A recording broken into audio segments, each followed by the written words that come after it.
Hello, if you want to watch exclusive lemon content on What If Naruto, then go to my Boosty. The first link in the description here contains such hot stories for adults, such as What If Naruto was a daddy for Sarada, or Kushina and Mikoto vulgar Naruto mommies. Follow the link and enjoy. I'm waiting for you. The hidden village among the leaves is the strongest hidden village of the elemental nations.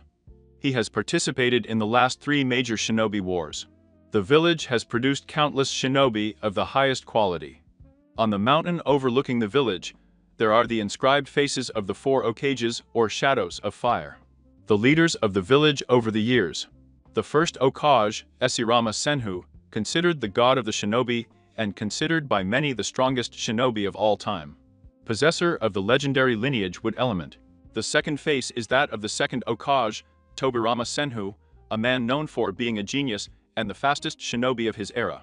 The third face belongs to the third Kage, Saruto Virazen, also known as the god of shinobi, due to his mastery of the 5 elements of nature. A man who led the village through 2 shinobi wars and came out victorious. The last face belongs to Minato Namikaze, the 4th Hokage, known as the Yellow Flash of Konoha and the hero of the 3rd Shinobi War, where he massacred over 1,000 Iwa shinobi in a matter of minutes due to his infamous Lirai technique. At the moment the same room Hokage is in the middle of a very delicate situation. "I'll kill Minato, I'll kill you. You did this to me, you bastard. I'll kill you." Kushina Uzumaki Namikaze, the wife of Minato Namikaze, is in labor. This is the second time she has given birth. The first one was with a 6-year-old boy named Naruto Uzumaki Namikaze.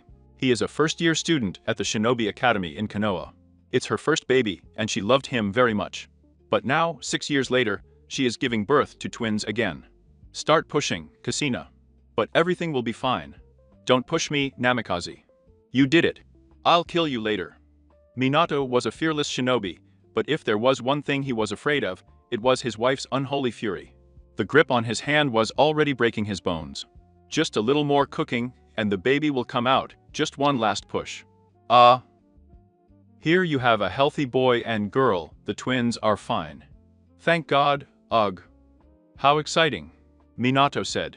Kushina, who had time to catch her breath, said, "Yes, it was exhausting. What are their names? Have you decided yet?"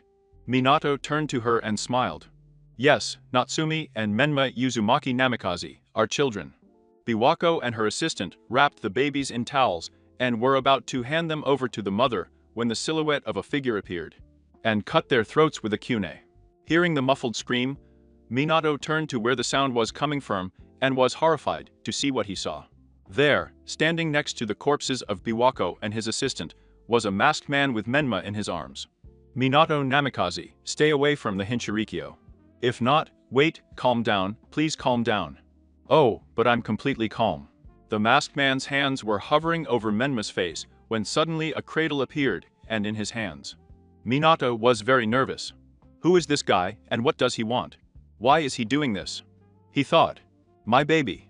Kushina screamed when she saw the horrible scene. "Now stay away from the Hinchiriki and nothing will happen to your precious son."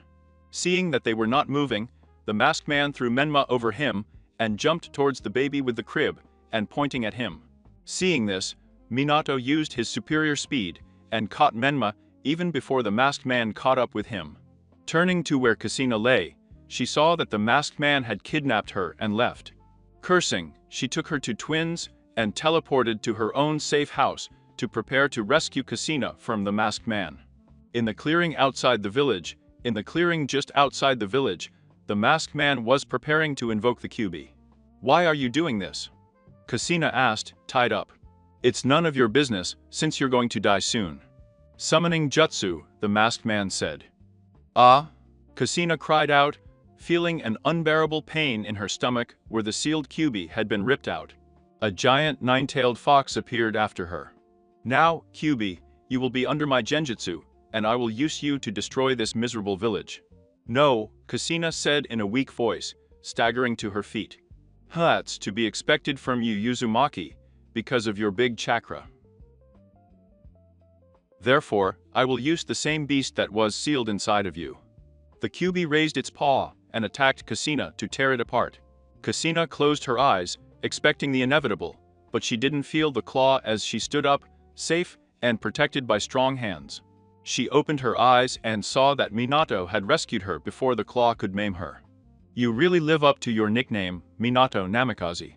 Minato did not respond, he simply teleported with Kushina to the safe house. The masked man, seeing that the Okage was leaving, turned his eyes towards the village. Controlling the Kyugi, he launched an attack towards the village, breaking the gates, alerting everyone. The change of scene. At the safe house, Minato shows up with Kushina. Minato teleports directly to the safe house and places Kushina on the bed next to the babies. "Why did this happen, Minato?" "I don't know Kushina, but whoever she is, she's planning something very dangerous." "Where is Naruchan? Is he okay? Please, Minato, bring it to me." Kushina pleads. Seeing Kushina's condition, Minato assures her. "Don't worry, it's okay. He's with Kakashi and the others. Nothing will happen to him, I promise. Now I'll have to go and stop the Kyubi before it destroys the whole village. Please stop the masked man, Minato." "I will." Saying this, Minato disappears to confront the nine-tailed demon fox and the masked man. The market of the village of Konoha. Chaos, it was exactly the picture of the market square at that time. People were running trying to save themselves from the beast that was destroying their village. "Run! Someone save us!" The villagers were shouting. Behind them stood the gigantic figure of the Kyubi. Its 9 tails swayed like flames, and from its mouth, it continuously shot flames towards the villagers. The shinobi tried to contain the beast, but until then, none of their methods or techniques had worked against the strongest of the Vihis. Naruto Uzumaki Namikaze was no better. He had been separated from Kakashi in the midst of all this chaos. The 6-year-old had spiky golden hair and the purest blue eyes you've ever seen. With a height of 1.45 meters, he was holding the gifts that he had prepared for his brothers, and that he wanted to give them when they were born. He was not with his parents because his father had told him that his mother's place of birth was dangerous for him, because of the beast that was sealed inside. Yes, he knew that his mother was the Hinchuriki of the Kyugi, for he had once eavesdropped on their conversation. When he asked them about it, they were horrified to discover that he knew the secret. His mother, afraid that her son was starting to fear him, collapsed on the spot. But Naruto loved his mother more than anything. He assured her that he would never fear her or hate her. From that moment on, their bond grew even stronger.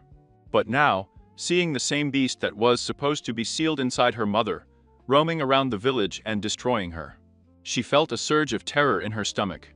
He knew that something must have happened for the beast to break free from its mother's seal. Naruto was a smart kid. He had already become interested in Fuinjutsu and was starting to master level 1. He was a freshman at the academy and, along with his best friend Itachi, was considered the best in the class.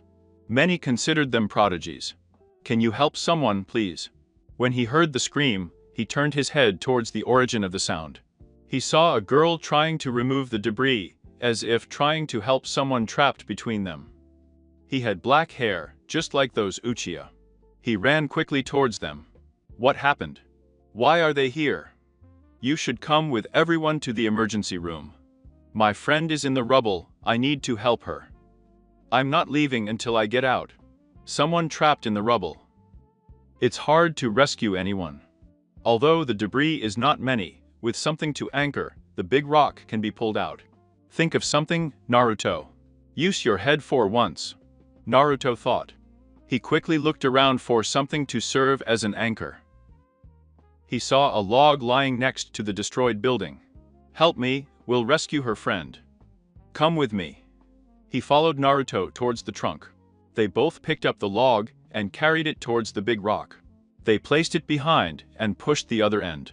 "Push with all your might," the girl replied. Slowly, the rock began to move. When they saw him, they used all their strength in one fell swoop. The rock moved, and they finally found an opening. "Stay here," Naruto came in. He looked around and saw a girl lying there, probably about his age, with purple hair. He quickly approached her, looking for any serious injuries. He didn't find any. He picked her up and walked out as the building collapsed. He put on a brave face, but he was terrified at that moment. "Ready, let's go to the emergency room." Nodding, the other girl followed Naruto. Emergency barracks. A few minutes later, when he arrived at the emergency barracks, he saw many civilians and older shinobi inside. He and the girl quickly entered with the injured person. When they saw them coming in, the doctors ran towards them. "We are both healthy, help her, she needs it." "Not us, don't worry, now come in."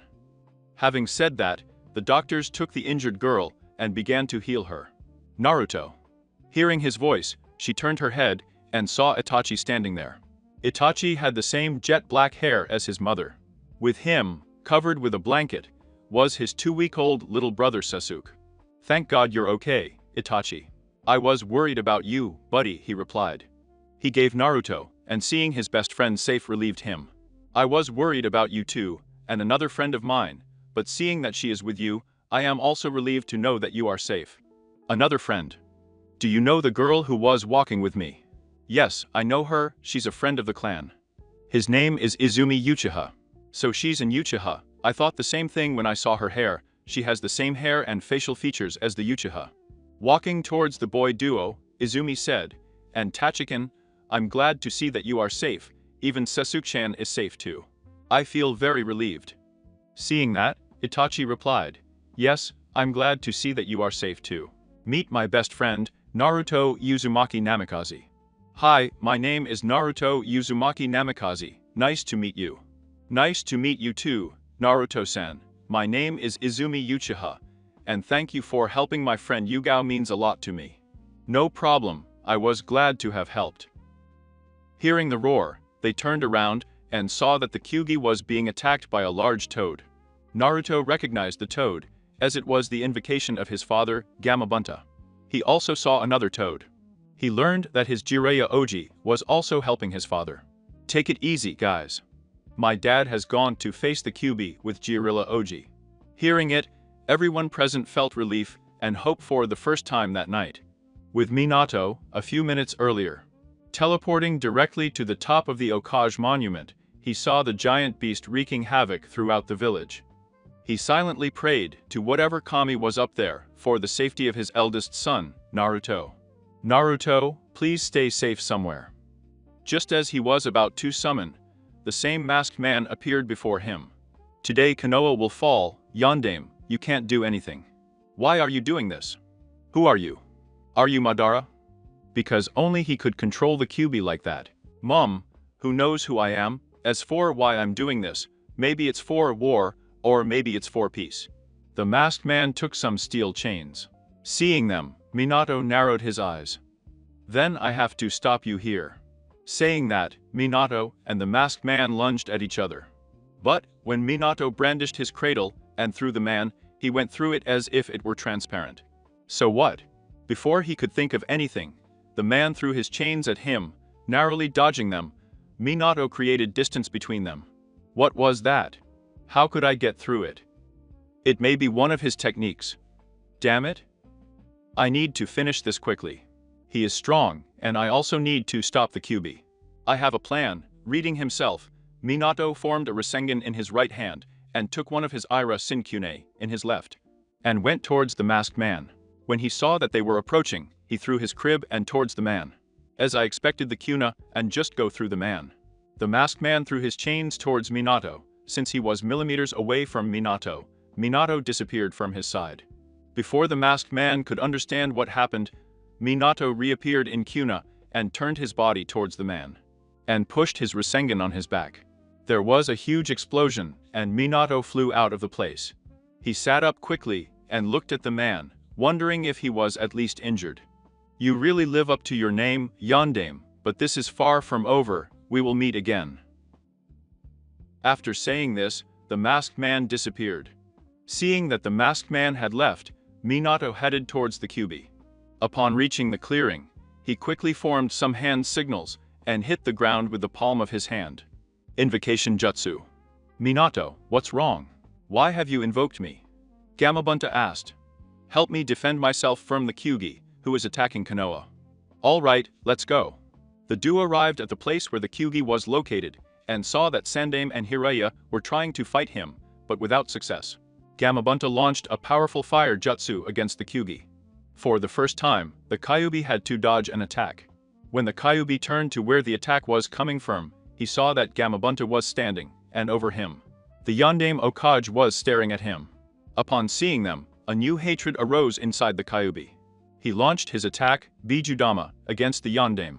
Seeing the attack, Minato performed several hand seals at once and shouted the name of his technique, Fuinjutsu. Absorption Barrier. The attack was completely absorbed. Minato noticed that even if he could deflect the attack, he would not be able to defeat the Kyuubi. When he came to the conclusion, he turned to Sandai and Jiraiya and said, I have to do something. I will take the Kyuubi to an isolated place where I can complete my plan. Sandaime-sama, stay here and control the situation. Jiraiya-sensei, come with me. Nodding, Jiraiya approached Minato, who performed several hand seals and stopped. To the Kyuubi. He then teleported with Jiraiya and the Kyuubi to their intended destination. Sandaime stood there, watching as his successor teleported the Viju along with him and his disciple.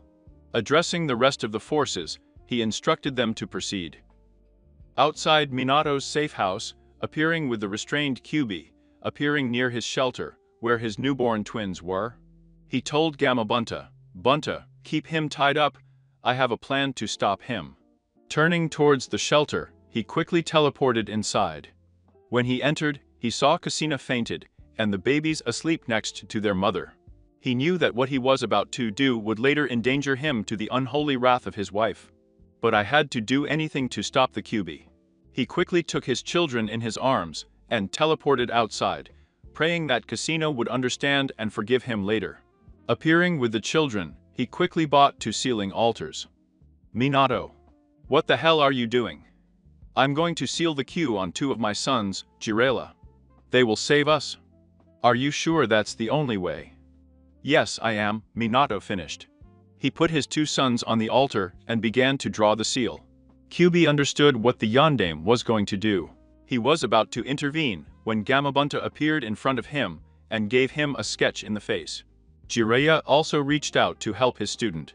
After completing the seals, Minato turned to and made some hand signals to Kyuubi. To what Fuin? The January part of the Kyuubi separated from itself and was sealed in Atsumi, while the January part was sealed in Menma. It's over, Minato said warily. Yes, Jiraiya said. Well, I'm going back to Mioboku, I need to rest. Yes, thank you, Bunta, for your help. It would have been impossible without you, Minato made a grateful bow. Nodding his head, Gamabunta disappeared in a cloud of smoke. First let me check on Kushina and put the twins to bed, then we'll talk. Jiraiya nodded and followed him to the safe house. Minato placed the twins on the bed, approached Kushina, and used the mystic palm technique to check on her. To his relief, it was just a case of severe chakra depletion. He would be unconscious for a few days. Sighing, Minato looked at Jiraiya and was surprised to see that he had an unusually serious expression. Jiraiya says, Minato, listen, at the top of the Okage mountain. People were gathered at the Okage mountain. They had just come out of the bunker. Everyone was saddened to see the state of the village. Many houses had been destroyed. Much of the village had turned into craters. The parents were looking for their missing children. Doctors were still treating the injured and doing a head count. People were planning to slowly climb down the mountain to see the extensive damage caused. Naruto and Itachi slowly passed out of life from the bunker with his friends. Naruto and company were sad to see the state of the village. Naruto was very anxious and wanted to know something about his parents. While they were thinking about what to do, they heard a loud scream. Itachi-chan. Sasu-chan. Where are you? Naruto and Itachi stayed. They were stunned, turning their heads to where the sound was coming from. They saw a very worried Mikoto, who was desperately looking for her children. He stopped next to a doctor and shouted, You have seen my babies. Naruto was trying to hold back his laughter, while Itachi had turned red with embarrassment. Itachi shouted, Kaizen. I'm here and Sasuke is safe, please stop screaming. Mikoto turned to them and, seeing them, ran towards them and hugged them tightly. She was elated to see her children and her godson safe and sound. Thank God they're okay. She started crying with joy when she saw them safe. Itachi was also glad to see his mother safe and felt great relief. Naruto, although happy to see her safe, couldn't help but ask her something that was running through his head. Do you know anything about my parents, Mikoto Obasan? Mikoto, seeing Naruto's distress, responded sweetly, hugging him tenderly. Don't worry, Naruto-chan, nothing will happen to them. Your parents will be coming with you soon with your little brothers. Calm down and wait a little, okay? Okay, Naruto replied reluctantly. Although I saw Mikoto as a second mother, I was still worried. They were about to head to the Uchiha district when a large explosion occurred. The explosion was so big that it made them jump into the air. They could see the bright light from the direction Yondaime led the Kyuubi. People got nervous, and Naruto, in particular, seeing the explosion. The light went out, but there was still an unusual silence, full of coldness. Naruto couldn't help but feel something bad. In the office of the Hokage, after a while, Naruto has finally met with Kakashi, and with him is Tsujiji. Tsujiji, that is, Saratovirusan, is still waiting for news from the blonde's family. Naruto was getting anxious. After the big explosion a few minutes ago, I had a bad feeling. He came out of his thoughts when Jiraiya appeared in the office with a solemn expression. Jiraiya Oji, where are Kacchan and Tuzan? Hearing this question, Jiraiya lowered his head. The message was already clear in Sandaime and Kakashi's mind. They also lowered their gaze. They couldn't look Naruto in the eye. Where are they? Getting no response, he shook Jiraiya to get an answer. I'm sorry, kid, but neither they nor your brothers survived. No. Tell me you're lying. Please tell me you're lying. The tears were falling like a waterfall from her eyes. He refused to believe that his parents and siblings were dead. They couldn't be, his mind refused to accept the idea. No, this is not true. They're alive? I know. They can't leave me alone. What would I do without them? Kacchan. Tuzan. My brothers. No. No. No, no. Naruto didn't feel anything. He just stood there with a dead expression on his face, with tears in his eyes. I had lost everything in one night. Unable to take it any longer, she fainted. Kakashi quickly walked up to him and placed him on the sofa in the office. He understood what the little blonde was going through. Sandaime, seeing Naruto in that state, felt great remorse. He was very sad about the loss that his adopted grandson had had to suffer. Take care of him, he will need your support now more than anything. Jiraiya's voice brought him out of his thoughts. Won't you stay with him? No, I need to be more vigilant than ever with my spy network. Both Sandaime and Kakashi understood his reasoning. Sandaime asked Jiraiya, what happened to the Kyuubi? Minato took him, that caused the explosion. I was thrown out of the barrier just before it exploded. I see. Although Minato knocked Kyuubi down, he left his only son alone in this world. At that moment, Sarutobi promised himself that he would not let Naruto feel loneliness or pain. Turning to Jiraiya, he said, keep an eye on the other villages and report anything important. Hirai already nodded and left the office in a cloud of smoke. It was time to head to the village. Outside the Hokage Tower, Irizen Sarutobi reaches the top of the Hokage Tower to address the gathered crowd. People of Konoha, the situation has been resolved. Our beloved Yondaime defeated the Kyuubi. Konoha is still standing, and the will of the fire still shines. A great ovation was heard. But we have also lost many brave men and women. Along with them, our beloved Yondaime and his family also perished in this attack. Naruto Uzumaki Namikaze is the only remaining member of his family. It's a sad day for everyone. Let us pray that their souls may rest in peace. An absolute silence resounded throughout the area. After a minute of silence, Sandai announced me again. Please return to your homes and rest. Today has been a long day, today we rested, and tomorrow we start again. Afterwards, the Sandaime entered the tower to take Naruto back to his home. He and the boy needed support. Maybe they just had each other. Tomorrow, I would have to deal with new problems. Konoha? 1 month after the Kyuubi attack, the month after the Kyuubi attack has been hectic, so to speak. After a week of mourning for the dead, the village recovered. Repair work was being carried out throughout the village. The day after the Kyuubi attack, a council meeting was convened. Irizen Sarutobi took back the mantle of the Hokage and began the reconstruction of the village. The village had lost about 200 shinobi, and almost 150 civilians in total. He had lost some of his strength, which forced the former Okage to call back his shinobi, who were on missions. Jiraiya also informed him that he was in the Grass Country and was planning to go to the Iron Country. This information made Sarutobi wonder what his student was up to. When asked what he would do in the Iron Country, Jiraiya simply replied that he would see an acquaintance. And Ruzan let it go for now. Sitting in the office, and Ruzan was thinking what to do. The village was unstable at that time. When he looked at the wall, he noticed the photos of all the Okages. His gaze fell on his successor, unable to help but feel sad about his untimely death and that of his family. Thinking about them, her mind recalled another blonde, and again the feeling of solemnity returned. Naruto had taken his death very badly. He had been living with the Sarutobi family for the last month. The first 2 weeks, he refused to train and to talk, he even ate the bare minimum. Thinking about that, he also thought that the past 2 weeks, he had also slowly started to come out of his shell. Something good had happened that had brought him back to his previous life. He has started training again since last week, and now he goes out to talk to his friend. The pain is still there, and it may never go away from him, but he has started to move on with his life, slowly but surely. He was brought out of his reveries with a knock on the door. "Come in." The director of the Ninja Academy entered. His name was Kasuke Yuzuki, a retired shinobi from the Yuzuki shinobi family. Although they were not a clan, they formed good ninjas for the village. "Ah, Kasuke, what brings you here? I hope the repairs to the academy are going well." "Yes, Okage-sama, the repairs are almost finished. We'll be able to open next week.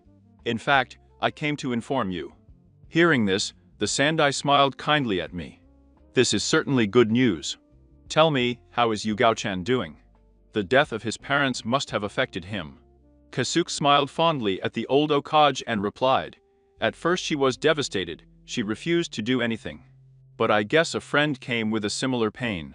The two became a kind of mutual support. That has certainly helped her. He has restarted his training, and is returning to his old personality little by little." Sandaime was glad to hear that. His case was very similar to Naruto's. She also lost her parents in the attack, but unlike Naruto, she still had the support of her grandparents. But this mysterious friend, Sandaime, looked at Kasuke and asked, "Who is that friend you are talking about?" The director simply responded by smiling. "Naruto Uzumaki Namikaze." Sandai really opened my eyes when I heard the name. Now he understood what had happened to his adopted grandson, so that he could slowly move on. He smiled sincerely at the news. "That's great, you're both helping each other move forward. It seems that everything is getting better little by little." Kasuke nodded. He didn't mind the friendship. On the contrary, he received the news with open arms. The boy had helped his granddaughter when he couldn't. After finishing his report, Kasuke apologized and returned to the academy to oversee the repairs. The Sandaime also went back to his paperwork. With Naruto. Naruto trained at his family's training camp. He had 10 shadow clones practicing chakra control exercises and another 10 practicing taijutsu tastings. Of his father's hummingbird style. He had resumed his training after 3 weeks mired in sadness. The death of his parents and siblings had affected him. He refused to do anything, he didn't even go to check on his friends. He was a complete asshole. Well, until her new friend Yugao arrived. She helped him overcome his trauma, although the pain would never completely disappear. But she understood her pain, because she had lived it herself. I had helped him a lot. She smiled fondly at the memory of it. Flashback scene. It had been only 2 weeks since the death of his family.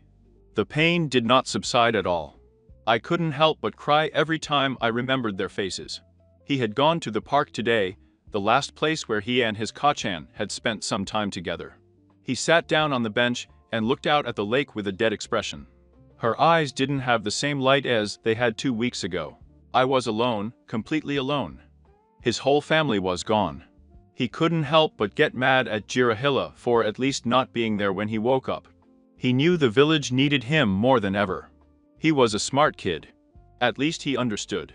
But I could have been there at least one day.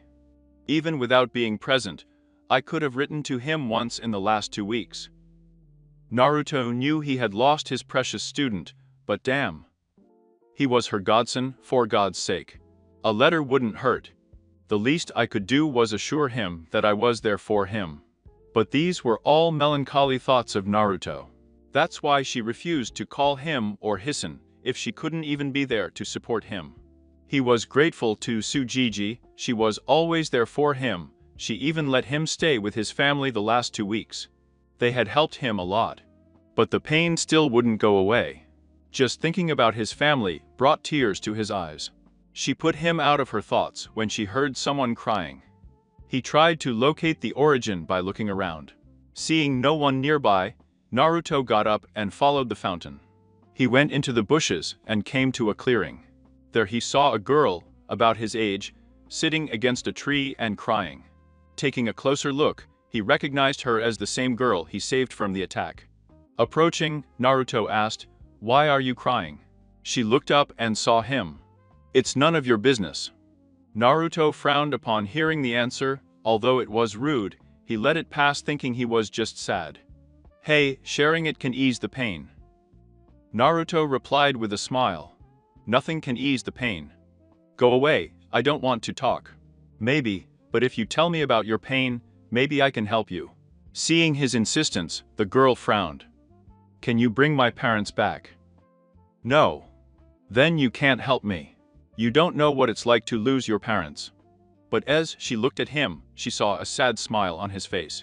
"I know exactly how it feels to lose your parents. I lost mine in the attack of the Kyuubi." Naruto finished with tears in his blue eyes.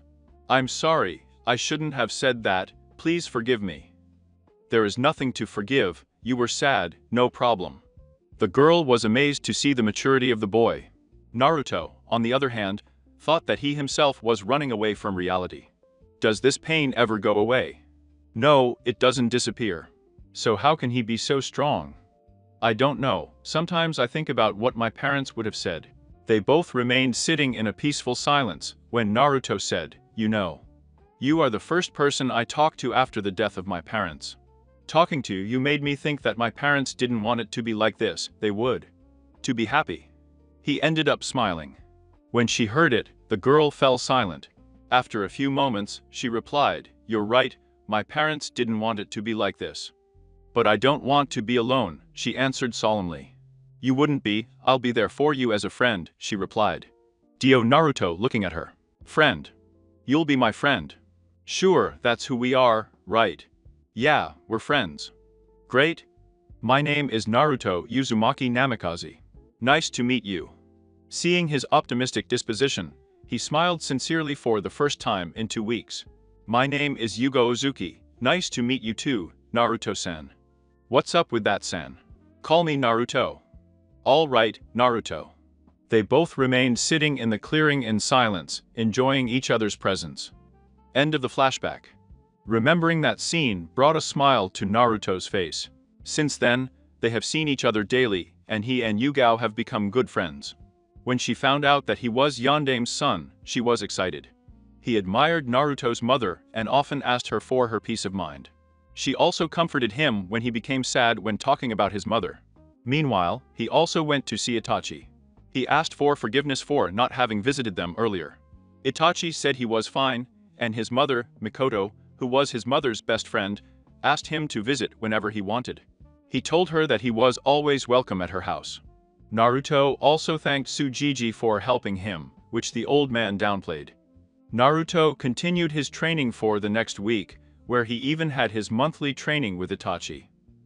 Naruto was very proficient in Shuriken Jutsu. He could also perform the third jutsu of the academy very easily, even reaching an unsealed kawarimi. He was physically preparing for the next year at the academy. A week later, today, the academy reopened for the first time after the Kyuubi attack. All the damage was repaired. Naruto woke up early, did his physical training, got cleaned up and went to the academy. As he was walking, many people condoled with him on the death of his parents, and he thanked them. When he arrived at the gates of the academy, he saw that Itachi was also there. "Hey Itachi, it looks like you showed up after I beat you at our monthly training.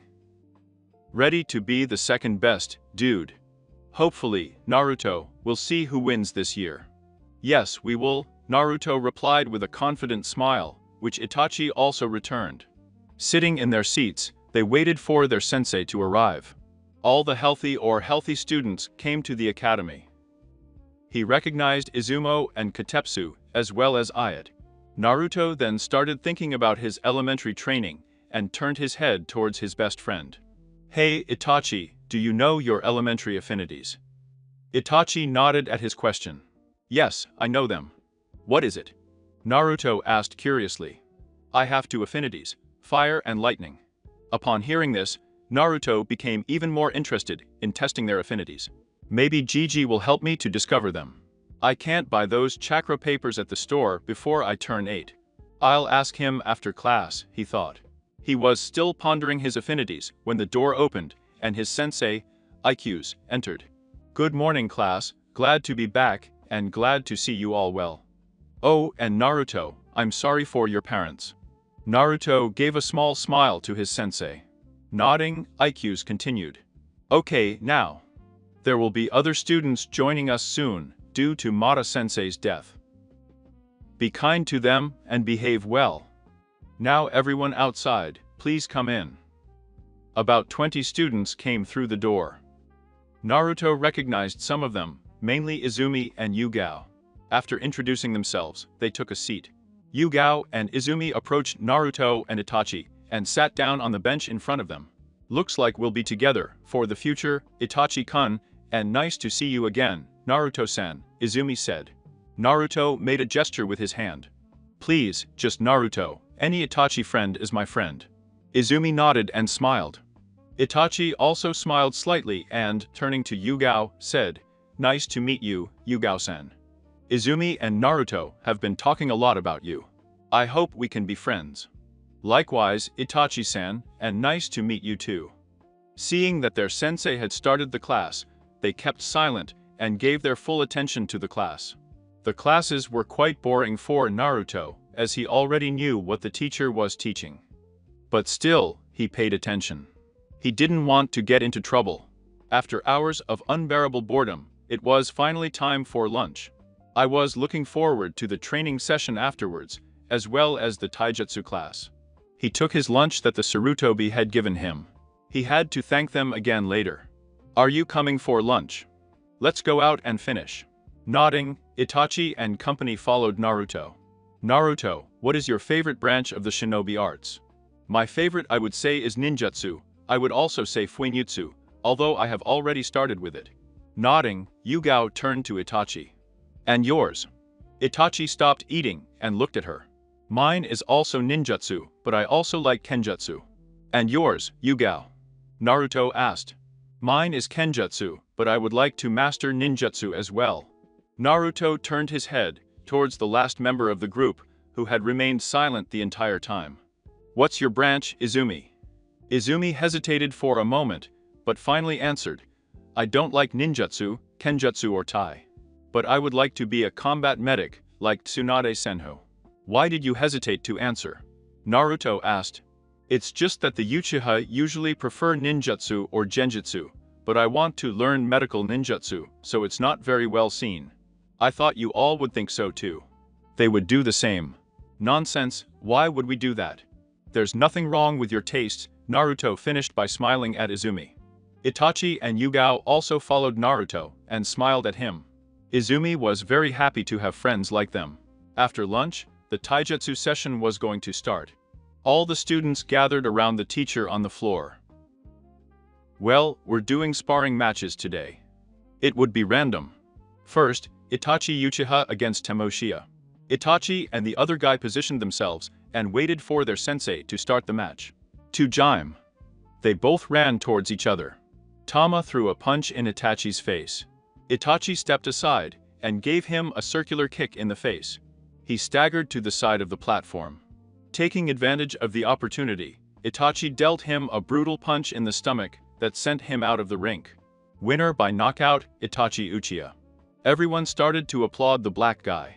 His fans were screaming with joy to see their Itachi win.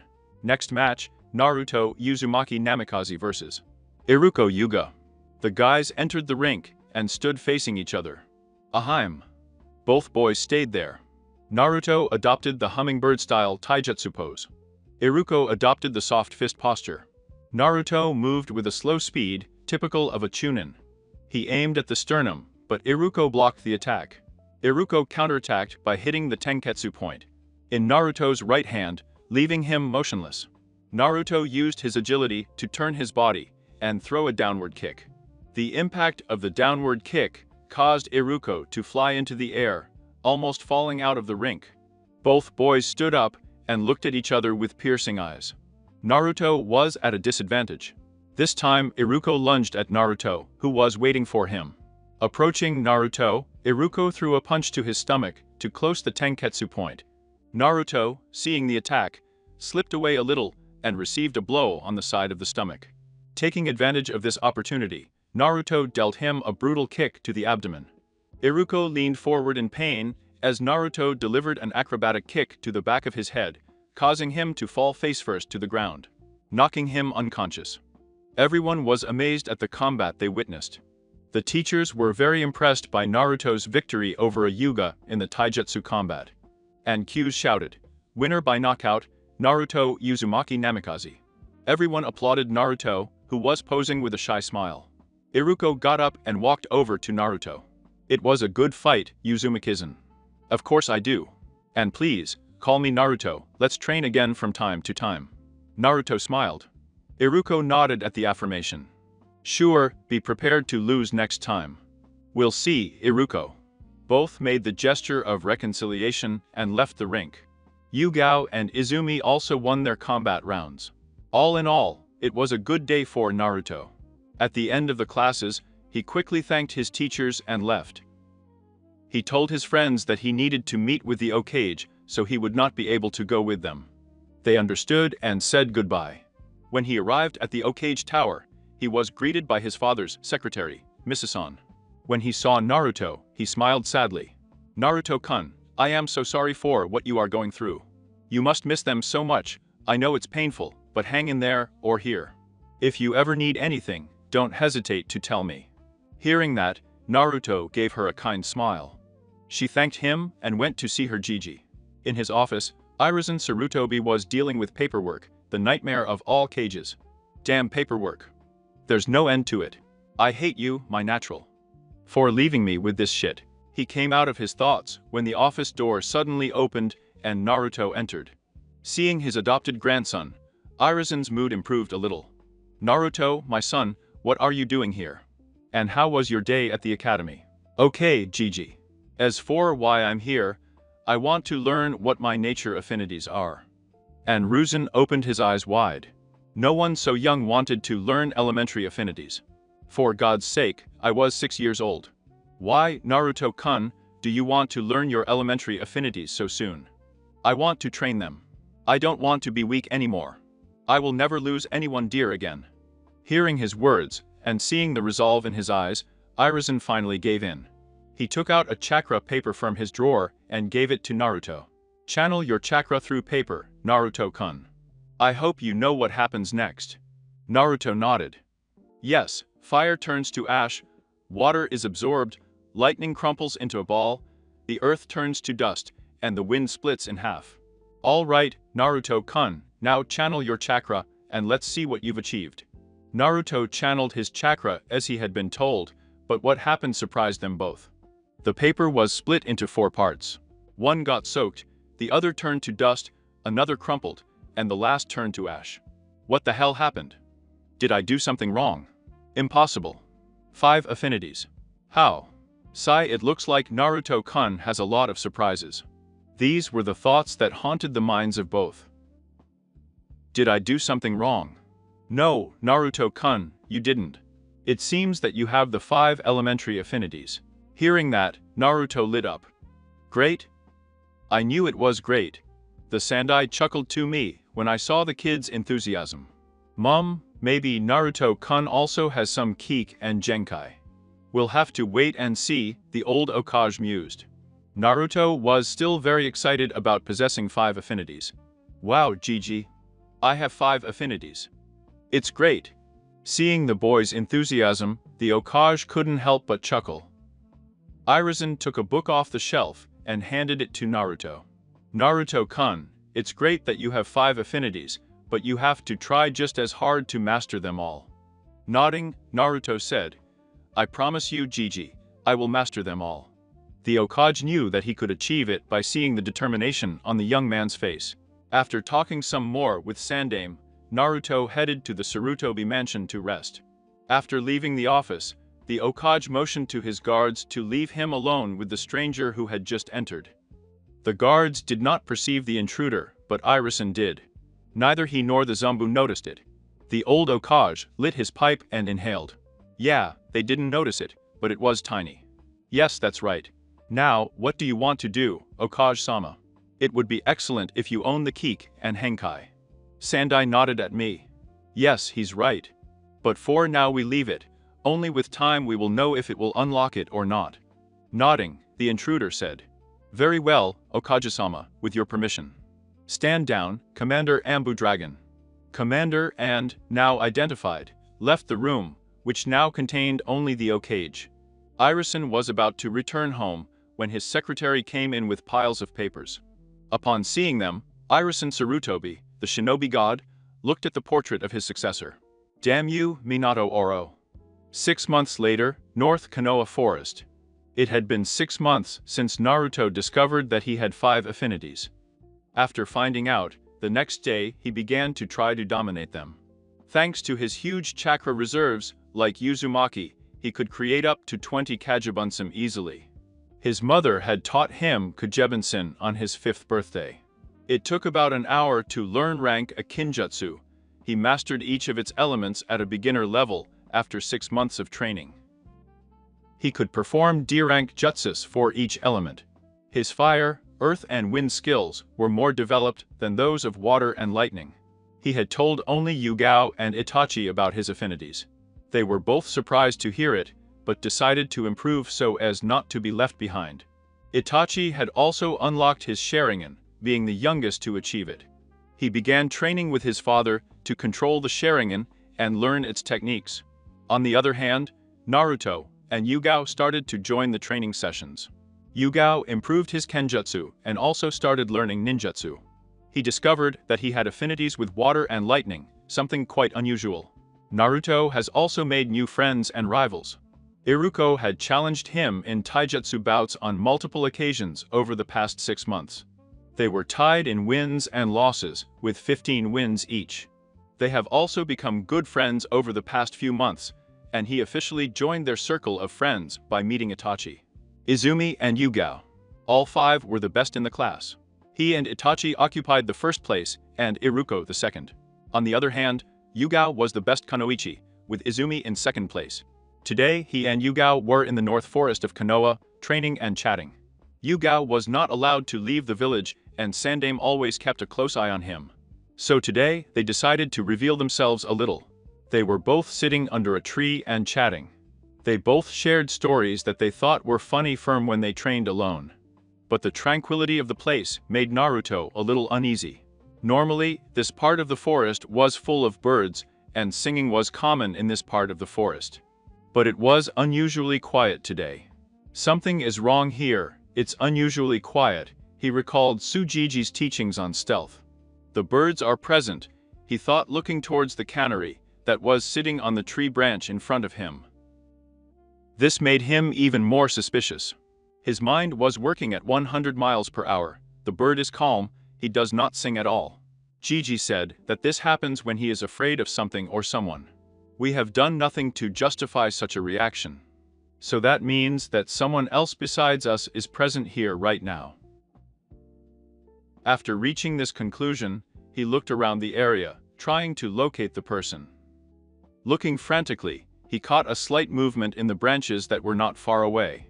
Turning his head to Yugao, he whispered to him, Yugao-chan, when I tell you to run, please listen to me and run, okay? Why, Naruto-kun? Yugao asked worriedly. Naruto replied calmly. They're following us. I don't know if they're friends, so I'm telling you. Yugao understood what she wanted to do, but she wouldn't leave her friend out there. I won't leave you, Naruto-kun. I will fight with you if necessary, Yugao stated determinedly. Before Naruto could say anything, several projectiles were thrown towards them. They both saw them coming and dodged them. "Who's there?" Naruto shouted. To his surprise, 4 ninjas came out of their hiding places. Naruto noticed the ones on their heads and cursed his luck. He knew that was his goal, but he didn't want to involve Yugao. "All right, kid, as expected from a Namikaze. But you're gonna die today, kid," declared the shinobi of Iwa. Naruto deduced that 2 of the 3 were Honin, if their outfits had disappeared. "Yugao, run. Get out of here." "No. I won't leave you here with them. I will not abandon my best friend," he reiterated. I knew that Iwa hated Naruto's father, so it didn't take a genius to know what they were doing there. Naruto knew he couldn't fire his friend now. He cursed to himself, as his mind worked in overdrive to come up with a plan.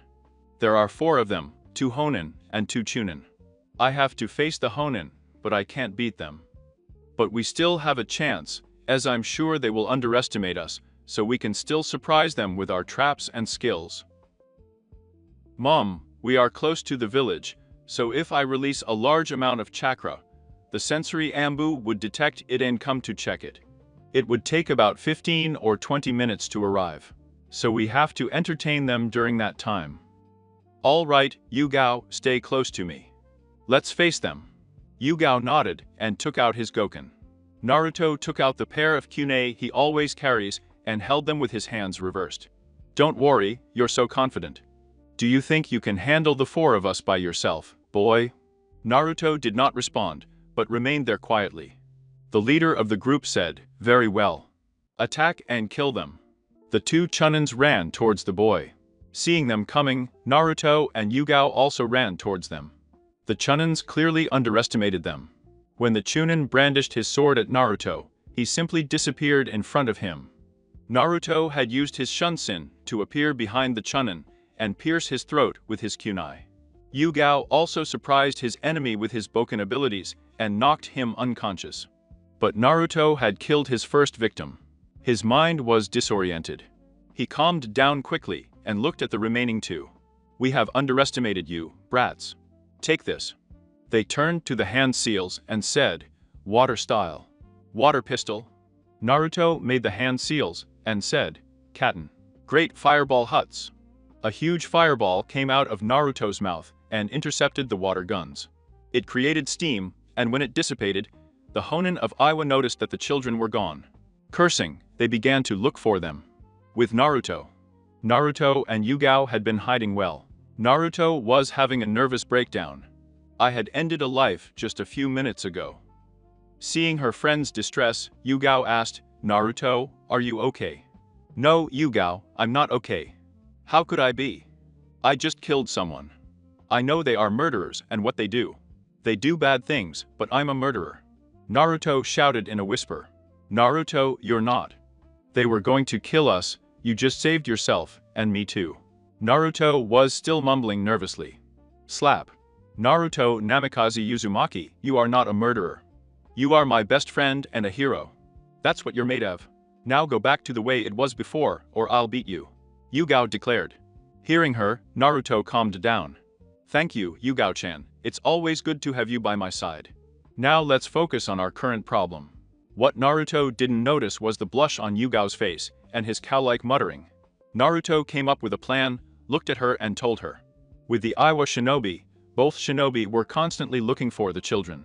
They had to get out fast or they could get caught. "We have to separate and look for those 2, be careful." Just as they were about to separate, a fireball came out of nowhere towards them. They dodged her, but now they had set the trap. Ninja wires surrounded them and caught them. Seeing them trapped, Naruto and Yugao went out into the clearing. "Give up, you can't escape now. If they resist, the traps will close even more." Naruto was puzzled by his lack of reaction. One of the shinobi chuckled. "Brat, I'll give you that. This is a good trap. But it's not enough to keep us trapped." To the horror of the children, the Honin broke the traps and rushed at them. The leader went for Naruto, and the other for Yugao.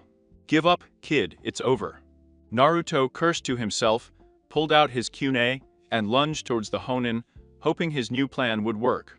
The Honen responded to Naruto's blow with his own Kyuna and pushed him back.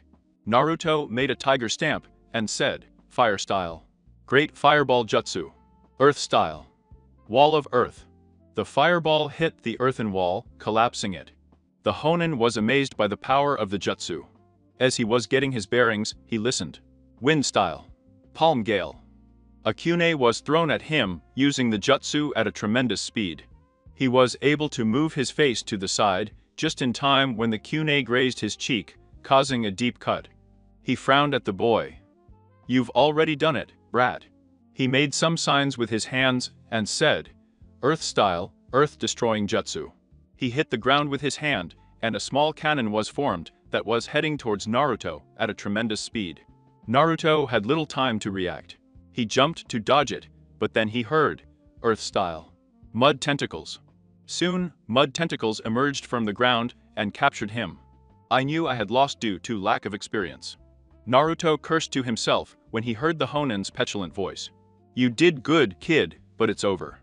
Looks like my partner broke up with your girl too." Hearing that, Naruto turned his head and saw Yugao being lifted like a rag over Iwa's honey's shoulder. "You caused us so much trouble, so as a reward, you will see this girl die first, Namikaze, and then we will kill you. Tsuchikage-sama will be very happy when we complete the mission." Naruto gritted his teeth as he saw what they were going to do. He saw them support Yugao against the tree and prepare their weapons. She let out tears of frustration at being so weak again, at losing her best friend like that. "Is this it? Am I going to lose someone valuable again because I'm weak? Why is that? Why do I have to lose her?" He saw one of the Honen getting ready to attack. "Don't stop. I won't let you hurt her. No. Stop. Stop. No." A huge amount of chakra was released from his body. The sand in the area began to react. His desire to save his friend was so intense that the sand swirled, forming a coffin, and fell on the honey who was going to attack Yugao, killing him on the spot. The other honey was stunned to see the show. He turned to the blonde and saw that the sand had broken his tentacles of dirt. The boy was standing there, with sand swirling around him. "Gitten. How the hell does the Namikaze brat own the Gitten, Magnet, Keek and Genkai?" The Honen leader thought frantically. "You'll pay for trying to hurt Yugao-chan, you bastard." Naruto exclaimed angrily. As if acting in his mind, the sand shot up towards Iwa's honey, piercing him in the chest and killing him on the spot. Naruto fell unconscious due to chakra exhaustion. It was at that moment that the Zombu arrived. When they realized the situation, they checked the children first. When they saw them alive, they sent 2 of them to take them to the hospital. The remaining Zombu sealed the Honen's body and left the scene to check for any more intruders. A day later, in the office of the Okage, it was a sunny day in Konoha. Everyone was going about their daily tasks without knowing anything about the attack. After waking up, Naruto felt relief to find Yugao alive. When he met Tsujiji, he burst into tears for taking lives. The Sandaime comforted him and sent him home, asking him to come to his office the next day. Today, Naruto was sitting in front of the Sandaime when someone asked him, "Naruto-kun, what happened, and how did you manage?" Of defeating 4 Iwa shinobi from Chunin and above. The old Okage asked him gently. "I was very sad to know that Naruto had to face his first death so young. But there were urgent matters to deal with first. I'll tell you everything from the beginning, Gigi," Naruto replied. After hearing the whole story, old Okage was very impressed by the boy in front of him. He had defeated an experienced Honen of Iwa, and there were also matters related to Tsukeek and Genkai. "Gitten. How is it that Naruto-kun possesses the same Keek and Genkai as the Keisuke? Interesting. Interesting turn of events. Perhaps it is due to their great affinities of wind and earth. Boy, you're the most unpredictable ninja I've ever seen," old Okage thought fondly. "And now what, Gigi?" Naruto asked nervously. "Now boy, you will have to train hard to completely master your new powers. I will provide you with all the materials I have for your Keek and Genkai." "What Keek and Genkai do I have, Gigi?" "You possess the Hitten, which helps you control metals and sand." Naruto was amazed to possess such an ability. Before celebrating, he turned around towards the old man and asked, "Gigi, how are you, Yugao-chan?" "It's okay, Naruto-kun. He just needs to get some rest." Now go away. From tomorrow you go back to the academy, and I have to finish my paperwork, he grumbled at the end. Nodding, Naruto left the office to return home. The old Hokage sighed. What other surprises do you have, Naruto-kun? It will be interesting to see where you go. It seems that you were born for greatness, or that greatness was imposed on you, he thought as he looked out the window. I jump in time. 2 years later, Naruto. Age, 8 years. Years. 2 years have passed since the incident of Iwa's murder. It's also been 2 years since Naruto found out he had Hitten Kek and Genkai. He has trained down to the ground in the last 2 years. After the incident, she knew that she still needed to become much stronger to protect her precious ones. He has trained his affinities rigorously. He has a high level of Chunnin's control over all his elements. His most powerful affinity is fire. He has made less progress on water element, even then, he has a low level of Chunnin's control over water affinity. He also trained his Kik and Genkai. Now he can control 2 types of sand, mainly cobalt sand and golden sand. Cobalt sand has a silver color, while golden sand has a golden color. He prefers to use cobalt sand, as it is more resistant and more powerful when attacked with it. All of his friends have improved, with Itachi and Yugao being the only ones who can keep up with him. Itachi, being his rival, has improved enormously. His control over his affinity for fire is unprecedented in his generation. He unlocked his Sharingan at the age of 6, being the youngest Uchiha to do so. He has 2 tomes in each eye, which makes him a prodigy of the Uchiha clan. Yugao has improved, she is the 3rd best of her generation, behind Naruto and Itachi. But she is the best student of her generation. She is a prodigy in Kenjutsu and has mastered her affinity for water to a Chun in medium-high level. Iruko and Izumi have also improved, but they have not yet reached the top 3 in their class. After much discussion and meetings, it was decided that Naruto, Itachi and Yugao have abilities far superior to those of their age. Naruto and Itachi were of high Chunin level, while Yugao was of medium Chunin level. Seeing their talent, it was decided that they would be promoted to the last year of the academy, so that they would graduate early. This year's academy graduating class was the last to graduate at the age of 13. The Hokage approved a resolution that increases the graduation age from 13 to 15 years. Therefore, Naruto and his friends will graduate with 13-year-old Genis instead of with the 15-year-old generation. With Irizen. In the Hokage Tower. Irizen Sarutobi was having a good day. Next month was the graduation exams for the last generation of students who graduate at the age of 13. Her adopted grandson was also going to take the Genin exams with 2 of his friends. I couldn't be more proud of him. Early promotion was rare, and he was being promoted at the age of just 8. He has improved tremendously in the last 2 years, as have Itachi and Yugao. They were not the best in their class, so they could easily be placed together in a team.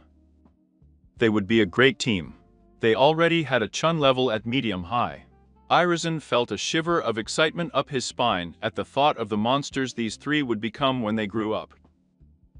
Now the only problem was that they needed a good teacher. All the good instructors I knew were busy with their own Genin equipment, so the options were very limited. I had to think of something. Turning around from the balcony, he looked towards his office, smiling contentedly. There were 5 copies of himself, doing all the paperwork for him. He was eternally grateful to Naruto for revealing that secret to him. He also felt like banging his head against the table, just like the day he found out. He still laughs at himself when he remembers it. Flashback scene. It was winter. The whole village was covered with snow due to the snow fell the night before. It was already 8 p.m. Almost everyone had returned to their homes. In the center of the village stood the Hokage Tower. It was empty, and only the light came from his office window. This role has to be a force of nature. Nothing I do can defeat this monstrous existence. Damn paperwork. Fucking Minato. Although Irizen Sarutobi wanted to be at home, fate had other plans for him. Sitting in his office with 8 piles of papers to finish. He was cursing his successor Bara predecessor with all his might for leaving him with this damned existence. He just wanted to turn the piles of papers into ashes using one of his fire jutsus. While she was crying for her misfortune, the door opened, and in came the one who always makes her day. Naruto Uzumaki Namikaze, his adopted grandson, has grown a lot in the last year and a half. After the assassination attempt on Iwa, her training has increased 100-fold. And Ruzin couldn't be more proud of him. He has improved so much together with his two friends that there was talk of promoting them to genins, advancing them to the graduating class. Seeing Naruto also reminded him of his godfather Jiraiya. He had not visited the village since the day of the Kyuubi attack. Although he sent them information sporadically about any enemy movements, Hiruzen sensed that he was neglecting his job. His movements had also aroused suspicions in Hiruzen. He had visited the Tetsu no Kuni, land of iron, quite often, much to Sandame's liking. Jiraiya never visited a place that often, and the last letter she received from him was about 5 months ago. He was disappointed with his student. Well, he could have made time to visit his godson sometime. He shook his head to forget about it and smiled. Naruto-kun, what are you doing here? Shouldn't you be at home? Naruto smiled. Actually, Gigi, I came to call you. Everyone is waiting for your return. Sorry, Naruto-kun, I can't.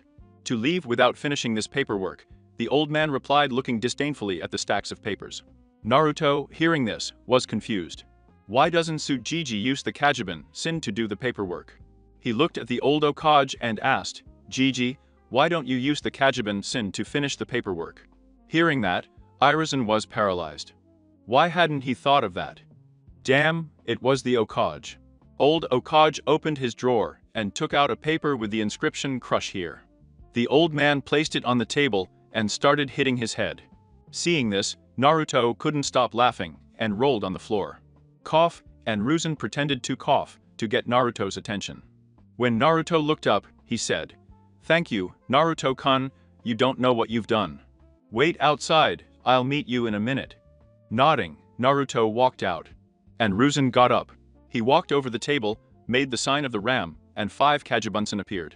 He starts with the paperwork, looked at the horizon, and laughed like a madman. Ha ha ha. Take that. Yanoki. Drown yourself in paperwork while I enjoy myself. Ha ha ha ha. Outside, Naruto couldn't help but sweat. A drop before the antics of his adoptive grandfather. End of the flashback. And Ruzin couldn't help but chuckle when he remembered that. But soon his smile turned into a small frown. I hadn't heard from Jiraiya in the last 2 years. He couldn't help but feel disappointed in the sage. Uppo Toad. Naruto had completely forgotten about Jiraiya. He said he didn't care about his best man anymore. The old Okage couldn't help but agree with Naruto because Jiraiya had completely abandoned his godson. He couldn't make excuses on behalf of his student. He felt very disappointed for all his students. One was a missing S-rank ninja, the other was a gamer and drinker who hadn't visited Konoha in the last 7 years. And last but not least, Jiraiya, a pervert who is now hiding from his responsibilities. He felt disappointed in himself for having raised such students. They had established themselves as excellent shinobi, but they were much worse as human beings. I will be known as a teacher's failure by the end of my life. I could not pass on my knowledge to worthy people. Once I thought they were brilliant people, but now I see only failures as humans, old Okage thought sadly. His gaze fell on the photo of Naruto and the one on the table. Naruto and his friends were going to take Genin's exams the next month. He and Tachi were wise beyond their age, both boys were destined for greatness. But what stood out the most was his humility, something that was not there in the Sannin. Seeing the picture of Naruto, a spark flashed in the old Okage's eyes. One last time, I will take students, I will guide the new generation. Once again, I will become a teacher to be the light of the future. Hiruzen decided then and there that he would once again take the Genin team and train them. He had the perfect kids in mind. They would be their pride and joy, and perhaps they would turn out to be better than the Sannins, both as shinobi and human beings. The council would raise hell for it, but he wouldn't stop. I won't tell anyone of my decision. They will find out on the day of the team assignments. Let the council do what it wants, I am the Okage, and my word is law. I'll lift 3 other shinobi, and I won't fail this time, Hiruzen thought resolutely. Without knowing it, he started something that in the future would produce 3 of the greatest shinobi that have ever existed. A month later, on the day of the graduation exam, Naruto was excited. Today he would take the graduation exam of the academy and become a ninja. For the past 2 years, I had worked tremendously hard. He had advanced along with his two best friends, Hitachi and Yugao. All three have been called prodigies. He has tried his best for the last 2 years. He has trained all his skills to the best of his ability. She has been looking forward to this day ever since she found out about her advancement to the graduation year. He and Yugao have been looking forward to being in a Genin team together. His friendship with Yugao has deepened since the incident 2 years ago. Naruto might even confess that he might be a little in love with her too. "Naruto-kun, hurry up, you'll be late," shouted Yuki Sarutobi, the Sandame's daughter-in-law. She had taken on the role of mother figure for Naruto. He had always been by her side. She loved him like her own son. Naruto replied, "I'm coming, wait a moment." She was getting her things ready for the day. After checking his supplies, Naruto went down to have breakfast with the Sarutobi family. At the table, on the seat of the head of the house, was Jiji the Sandame. Naruto, looking at him, greeted him. "Good morning, Jiji. I hope you're okay." "Haha, yes my son, I'm fine. Am I looking forward to it arriving today?" the old man asked Okage. "Of course I do. Tell me, Jiji, do you know who our sensei will be?" "Yes, but it's a secret that I can't reveal. You'll have to find out if you pass, Naruto-kun." Although he said that if he passed, the Sandame was pretty sure that he would. "The breakfast is delicious, Yuki-kasen," Naruto exclaimed. Over the years, Naruto had come to see her as his mother. He loved her as much as she loved him. He felt very lucky to have two people who loved him as their own son. One was Mikoto and the other was Yuki. He thanked everyone and went to the academy. Back at the Sarutobi complex, Yuki looked at her father-in-law and said, "You seem excited or Tuzan, for some reason." The old man looked at her. Yes, it would be a surprise for everyone, both inside and outside the village. She looked at him strangely. "Why is that?" "You will see," was the old man's reply. Naruto was running on the rooftops of the houses on his way to the academy. Today would be the day he would finally become a ninja. But he left the Sarutobi mansion earlier because he needed to stop at a certain place before going to the academy. After traveling a few more minutes, Naruto arrived at a specific place from where he could see the entire village. I was standing at the head of the Yondame, at the monument to the Okage. He had come to visit his family's grave. Over the years, he had visited this place on all his family's birthdays to congratulate them. But I had other plans today.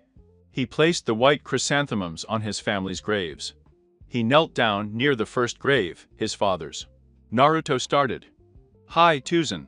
It's been almost 3 years since that day. I've missed you, Dad. I still don't know what to tell you, but just so you know, I'm going to become a ninja today. I've trained really hard over the years, and I've improved a lot. I hope you're proud of me, Tuzan. I miss you every day. I just wish you could be here today to see me and congratulate me. Don't worry, I'll be the best ninja in the world. I will make Tuzan proud. I hope you continue to take care of me from heaven, okay? And don't make Kachan angry." Naruto wiped away the tears. Then he knelt before the next grave, his mother's. Holding back a sob, as the tears kept falling, she began, "Hello, Kachan. I miss you and I love you with all my heart. I hope you are proud of me today, as I will become a ninja today. I didn't give up, like you said, I got up again and again." She could not continue, because the tears prevented her from speaking. "I just know that not everything turned out the way I imagined, but I never got depressed. I made a wonderful group of friends whom I can trust blindly. I only know this. You don't have to worry. I'll be fine. I love you, Kahan. Forever." The tears were flowing, but Naruto pulled himself together. Wiping away her tears, she got up, looked at her family again. Turning around, he headed for the academy. At the academy, Naruto got to the academy pretty quickly from the head of the Yondame. As he was walking towards the gate of the academy, he saw Itachi standing with his godmother and Shisui Uchiha. Naruto had met Shisui when he attended one of his monthly training sessions with Itachi. Shisui's mentality and his, similar to his, that is, goofy when he is free and serious when necessary, made them connect from the very beginning. They became good friends. Shisui was 10 years old, and he was already a Honin Tokubetsu. He was another prodigy of the Uchiha clan and was known as Shunsin no Shisui in all the elemental nations. Naruto and Shisui have a friendly rivalry. They are both great friends. From time to time they train. Naruto has been unable to defeat Shisui in a match when using his Sharingan. They've both been working in a fire jutsu. Naruto learned fire style. Shisui's dragon breath, as it was a jutsu of the Uchiha clan. Approaching, Naruto said, "Itachi, are you ready to take the next step in our lives, or are you chickening out?" "Don't hold your breath when you lose, Naruto," Itachi replied. Smiling at his best friend, he looked at his godmother and smiled. "It's good to see you, Mikoto Obasan. I hope little Sasuke is okay." Mikoto smiled motherly, hugged the blonde and said, "It's good to see you, Naruto-chan. I hope you're well. And about Sasuke, he's fine. Listen, today after graduation, why don't Itachi-chan and Yugao-chan come to the Uchiha mansion? We'll celebrate." "Of course, Mikoto Obasan." Naruto smiled at the prospect of enjoying Mikoto's delicious food again. Before Naruto could say anything else, Shisui interrupted him. "Hey, Naruto, why don't we do a workout tomorrow? When you become a genin, we can finally have a full-fledged ninjutsu training," he exclaimed. Naruto nodded enthusiastically. He had always wanted to test his ninjutsu skills against Shisui. "Naruto-kun." "Itachi." Someone shouted. As they turned their heads, they saw their third member, Yugao Zuki, walking towards them. "Hey, Yugao-chan, are you ready for the test?" "Of course I do, Naruto-kun. I'll become a genin at the end of the day," she exclaimed excitedly. Everyone chuckled at the girl's enthusiasm. They were about to continue their conversation when the bell rang. Mikoto said when she heard the bell, "Well, it looks like the academy is about to start. Best of luck, guys, do your best." A chorus of yes was heard. And the trio entered the academy. They sat down in their respective assigned seats and waited for the examiner to enter. Everyone was chatting to each other when the door opened. It was IQ's sensei who came in with a bunch of papers. He addressed the class. "Okay, class, it's your graduation exam today. Do the best you can. That's the only thing I can tell you. Everyone worked hard, and I hope you will pass the exam and become excellent Konoha shinobi." He continued to distribute the papers and, when he had finished, he said, "Begin." Naruto saw that he could answer as many questions as possible without difficulty. So he picked up his pen and started writing. After half an hour of examination, he finished his exam. He looked around to see what his friends were doing and saw that Yugao was still writing, while Itachi, like him, was finishing his exam. He also noticed that two other shinobi had finished earlier, Karena and Uotaru. Both were the best students of the year. They were 13 years old and were the most likely to take the Kunoichi Rookie of the Year award. And 15 minutes later, he noticed that Yugao had also finished his exam. When the time came, IQ's sensei exclaimed, "Stop writing." Then he proceeded to pick up the exams. After picking them up, he went to evaluate them first. It took between 10 and 15 minutes to evaluate all 30 exams. He got up with the result and said, "Okay, everyone, let's go out for the taijutsu exam." All the students gathered around their sensei, waiting for him to speak when IQ's intervened. "Listen, everyone will be training with my assistant Takeshi. I'll evaluate them while they train." Everyone looked towards the rink and saw a chunin of about 17 years waiting for them with a kind smile. Well, first, with about 15 contestants, Itachi was called up. He approached Takeshi-sensei and managed to train for 5 minutes before retiring. Yugao, who was summoned next, lasted about 4 minutes. Finally, Naruto was summoned. He used the hummingbird style and lasted a full 5 minutes, just like Itachi. Otaru, the best in the class, lasted almost 6 minutes against her sensei. Overall, Takeshi-sensei was very good and proficient in taijutsu. After writing down everyone's grades, he told them, "Okay, the taijutsu part is finished. Wait in the classroom, and when you are called, you will come to take your ninjutsu exam." They all entered the academy classroom and waited to be called. The first to be called was Otaru, the best in the class, who after 5 minutes returned with a black idiot. Among the three, the first to be called was Itachi, who entered the room where IQ's sensei was. "All right, Itachi, let's start with Kawarimi." Itachi replaced it with the chair by the door without using manual seals. "Very well. Extra points for the one without a stamp. Now, why don't you do Eng? Itachi nodded and made Eng to his mother, Mikoto Uchiha. Very well. You've done it perfectly. Now show us at least 3 bunsons. Itachi nodded and proceeded to make 3 bunsons. All right, Itachi, take your idiate and wear it with pride. Itachi smiled slightly, nodded his head, picked up his otiate, and left the room. The next to be called was Yugao, who after 5 minutes, came out with her idiate around her neck. Finally, they called Naruto, and he entered where IQ's was waiting for him. Ah, Naruto, come on, first start with the Eng. Naruto nodded, and soon became the Sandaime Hokage. And Q searched for any problems, but found none. Very well. Now a Kawarimi. Naruto sat down on the chair near the door. Very well. And without a stamp. Finally Bunsen. Naruto made half a ram seal, and soon 10 clones appeared. And Kus was amazed to see such a small boy doing Cage Bunsen. He smiled and said, excellent. 2 tests. Take your Ida and tie and wear it with pride. Naruto, smiling, took his Ida yacht and left the room. He arrived at his classroom and saw Itachi and Yugao waiting for him. When he saw them, he smiled back. And Q's came into the classroom and said to them, well, class, I'm glad to see that everyone passed the exam. Now know that this is not the end of learning. Don't get too confident, and don't do stupid things. It has been a privilege to have taught them all. Oh, before I forget, Otaru is the Rookie of the Year and Karena, and she's the Kunoichi of the Year. Come back next week to meet your Genin teams. Well, then goodbye, everyone. After saying this, IQs left. Slowly everyone dispersed. When they left, Naruto and company saw Mikoto, Shisui, Sandaime and family, and Yugao's grandparents were waiting for them. Everyone was led to the group where the 3 were congratulated by everyone. Even Kakashi suddenly appeared to congratulate them. To Naruto. He introduced Naruto to some lightning jutsus. Yugao received a katana, while Itachi received a fire jutsu scroll for passing the exam. At the end of the day, Mikoto invited everyone present to dinner, to which everyone wholeheartedly agreed. They went to hang out in celebration for the new Genin. Naruto, before leaving, looked at his father's face on the monument and raised his thumbs towards him, as if telling him that he had approved.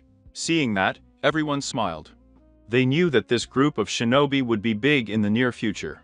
One day before the Okage office team assignment day, Irizen Sarutobi was sitting in his office waiting for some of the guests he had called.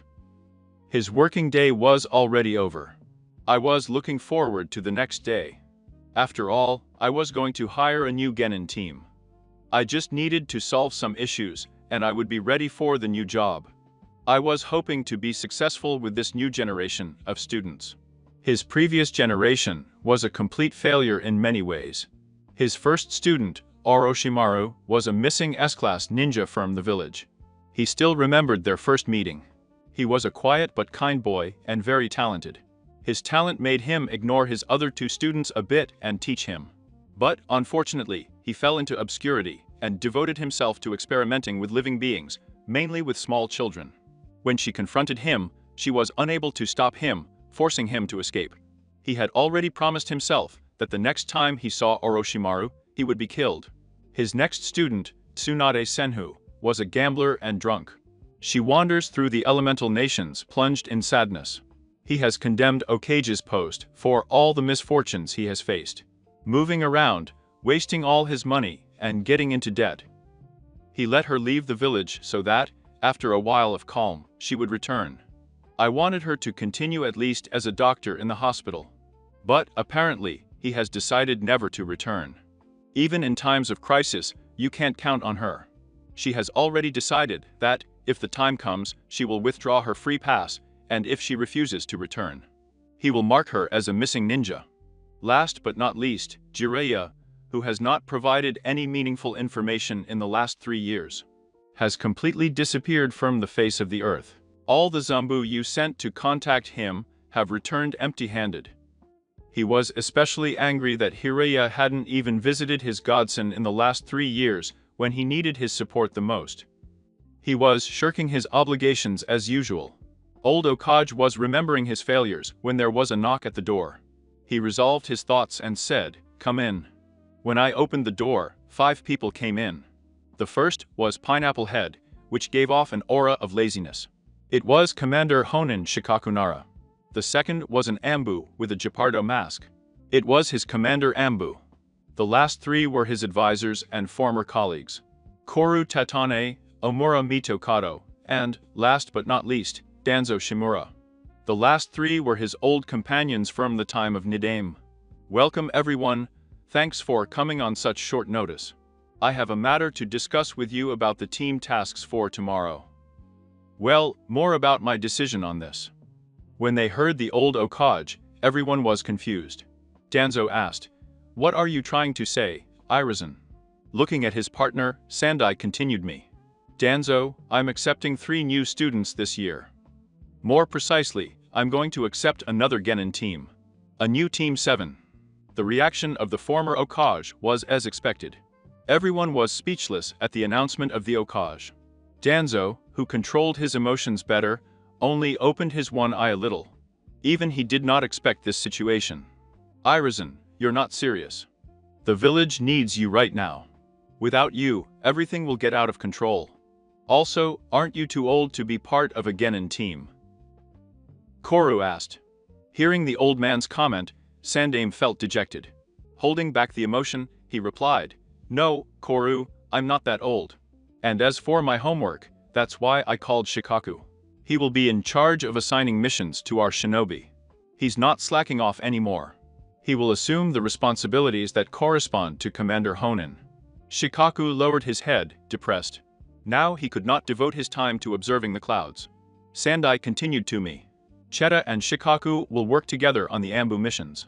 On the other hand, you will preside over the meetings of the council, which I may not be able to attend. But no resolution will be adopted without my signature. Everyone was shocked by the words of the old Okage. They had a lot of questions, but Omura had one for her old friend.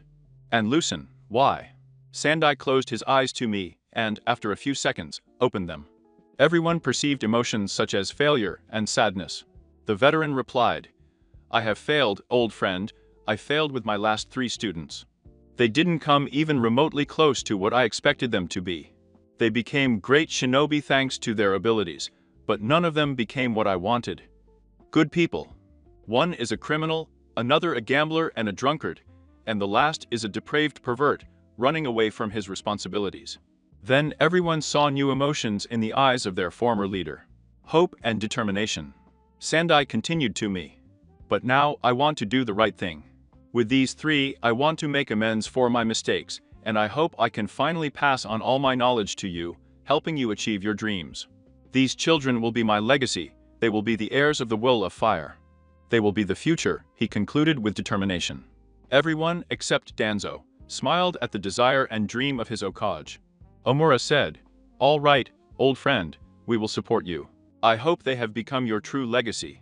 If you don't mind me asking, who are they?" Naruto Uzumaki Namikaze, Itachi Uchiha, and Yugao Yuzuki. When they heard the names, everyone thought of only one thing. 3 prodigies from the future, guided by the god shinobi. Only time will tell where they will get to in the end. They're going to make a splash. The next day, Shinobi Academy. Naruto had left the Sarutobi a little earlier than usual. He couldn't sleep the night before because of the excitement. I was just thinking about the team I was going to belong to. He was sitting in his seat. He was wearing a black shirt with dark orange trim. He had the Uzumaki symbol on the back, black Ambu-style pants with 2 covers for kunai and shuriken on each side of the hip. He was wearing a black italit over his forehead and 2 blue wristbands on each hand. He was reading the Fuinjutsu Level 5 book that Tsujiji had given him. He was absorbed in his reading when the door opened. He looked up and saw Yugao there, standing, wearing a dark blue jacket and matching pants and a katana on his back. When she saw him, she sat down next to him. "Hello, Naruto-kun." Excited. Naruto put his book away and said, smiling, "Hell yeah. I couldn't sleep last night because of this." Yugao laughs at the excitement of his favorite blonde. Soon the door opened again, and the other students arrived. They saw Itachi enter wearing a black uchi-style t-shirt, black Ambu pants, and 2 kunai covers. When he saw them, he joined the group. "Hi guys, I hope you are ready for today. I just hope that we are together in the same team. It would be great to be on a team with you too." The other two smiled and nodded, hoping to be on the same team. Yugao was praying a little more that she would be put with Naruto, who was also her secret love. What she didn't know was that he was doing the same thing. Soon IQ-sensei came in and greeted them. "Hello, everyone. I hope you're all well. You will be part of a team today. Remember that teamwork is very important. It is good to be confident in one's abilities, but it is not wise to be overconfident. Everyone will have to start believing and trusting in who their peers will be. Now the teams." Naruto closed his mouth, paying attention at first, as Team 1. As soon as he was called, he paid attention. Team 7 will be Naruto Uzumaki Namikaze, Itachi Uchiha, and finally Yugao Yuzuki. Your Honen sensei will be, what? IQs couldn't believe the name written. He rubbed his eyes and checked again, but he was fine. Some, impatient, asked, who is the sensei of Team 7? And Q looked up and was about to answer when the door opened. At the door stood the Sandaime Okage, dressed in his battle yukata, and with his staff by his side. The old Okage calmly replied, "I am the Honen sensei of Team 7. Everyone was gawking at him like he was joking. Naruto and company couldn't believe their ears. Okage himself was going to teach them. It was surreal. Soon after, Sandaime asked his team, "Team 7, see you at training camp 42 in 10 minutes. Then he disappeared into a fir tree Shunsin. Naruto and company were stunned, sitting like statues. Itachi interrupted his surprise and said, "Guys, let's go." The others, coming out of their amazement, jumped to their feet, and the trio left in Shunsin. And Q's could only stand there, thinking, "Looks like you will be hearing great things from these three, with Sandaime-sama there, sensei, they are destined for greatness." After 10 minutes, at training camp 42, Naruto, Hitachi, and Yugao arrived at training camp 42. They saw the Sandaime sitting under a tree with 4 cups of tea. Looking towards the trio, old Okage beckoned them to come closer. They approached the tree. "The three of you sit down, let's talk for a while." Naruto asked Gigi, "Gigi, what are you doing?" As soon as he finished, Naruto received a blow to the head from the Sandaime, who replied, "Sensei. From today on you will call me Sensei, Naruto-kun. As for what I'm doing, I'm looking forward to an informal chat with my students. Now, why don't you sit down, and let's get started." Nodding, they sat down. Irizen offered a cup of tea to each of them, and took a sip. Then he looked at them and said, "Well, from now on we'll be a team, so we'd better introduce ourselves, and get to know each other. Let's start with Naruto-kun, go ahead, introduce us." Nodding, Naruto started. "My name is Naruto Uzumaki Namikaze. I'm 8 years old. I like the village, the Sarutobi family, Mikoto Obasan, Itachi, Yugao-chan, ramen, reading new books, and learning new jutsus. I don't like perverts, rapists, or those who belittle others. I like playing the flute, playing shogi, gardening and cooking. My dream for the future is to be a strong shinobi, so I can protect my beloved village and have a family." "All right, Naruto-kun, now Itachi-kun," Irizen said. Itachi started. "My name is Itachi Uchiha, and I am 8 years old. I like my family, the village, spending time with my friends, dango and omelet. I don't like perverts, rapists or traitors. My hobby is learning new fire techniques and cooking. My dream is to be Captain Ambu and the best ucha since Malara." Irizen smiled at him and said, "All right, Itachi-kun, now finally Yugao-chan, go ahead, introduce yourself." Yugao started. "My name is Yugao Zuki, I'm 8 years old. I like kenjutsu, cats, my family, Naruto-kun, and my village. What I dislike are perverts, rapists, and traitors. My dream is to be the best kenjutsu user in the history of Konoha, and to have a good family in the future." She ended up looking subtly at Naruto, who was also looking at her covertly as he introduced himself. This, however, did not go unnoticed by the Sandaime, who thought, "Ah, young love, how sweet." They continued to talk about other things, mainly about friendship, the meaning of being a shinobi, and other topics. After the conversation, the old Okage said, "Very well, now that the exam is over, the Irizen team is official." The 3 newly appointed genin got confused when he said about the test. Yugao decided to put his thoughts into words. "Anyo, sensei. What test are you talking about?" Seeing his confused face, old Okage chuckled. The test was to evaluate her mentality, if she was suitable for a shinobi. The three of you have no problems with skills and teamwork from the very beginning. They've trained together, so teamwork wouldn't be a problem. They appreciate each other and are willing to take hits for each other. The main goal of our conversation was to see his mentality. I must say that they passed with flying colors. They have the will of fire burning in their hearts, the Sandame said proudly. Hearing his compliment, the three genin felt a little embarrassed. And Ruzan looked at the three of them and said, "In the next few days, we will train both physically and mentally. Although I wouldn't be with you on every mission as your Honin-sensei, I would train you to handle all kinds of situations." Itachi asked, "Sensei, who will be with us when you can't accompany us on missions?" "Me," said an excited voice. Everyone turned to the fountain and saw Shisui standing there. They were visibly surprised. Seeing their faces, the Sandame chuckled and Shisui laughed. Then he said, "Yes, I will be the Honin-sensei of Team 7 when the Sandame-sama is not available. I will also lead the team on missions," he concluded smiling. The Sandai continued me. "Although mainly I will go with you on high B rank or higher missions, he will guide you all on D rank, C rank, and some B rank missions." The Okage stood up and urged them to follow him. They came to a rock with many names engraved on it. And Ruzan looked at them and said, "This memorial stone contains the names of all the shinobi who gave their lives for the village. Some of my colleagues are there too. I'll tell you something I said to my first team. Those who quit are scum, but those who do not value the lives of their comrades are worse than scum. Remember that at all costs. As an Okage, sometimes I have to make difficult decisions, but I never intentionally put my comrades in danger." The three new genin acquired a look of determination, especially Naruto and Itachi. For Iruzen, it was as if he had become the Shadame and the Nidame again.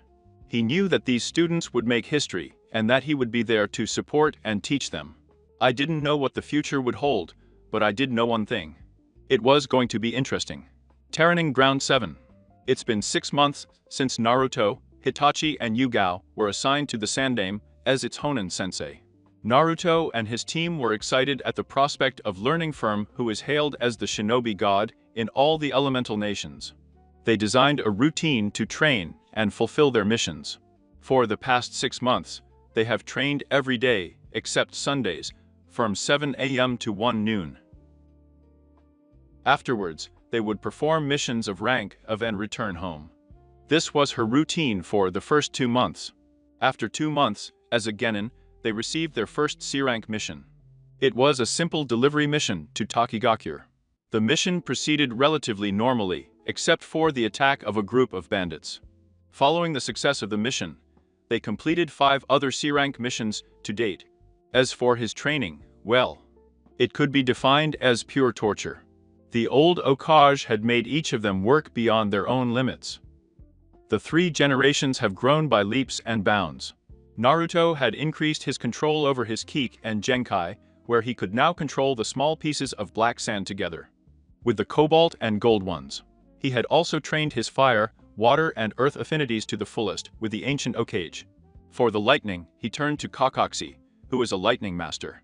As for the wind, he could only rely on himself, as he was one of the only 3 shinobi in Konoha with such affinity.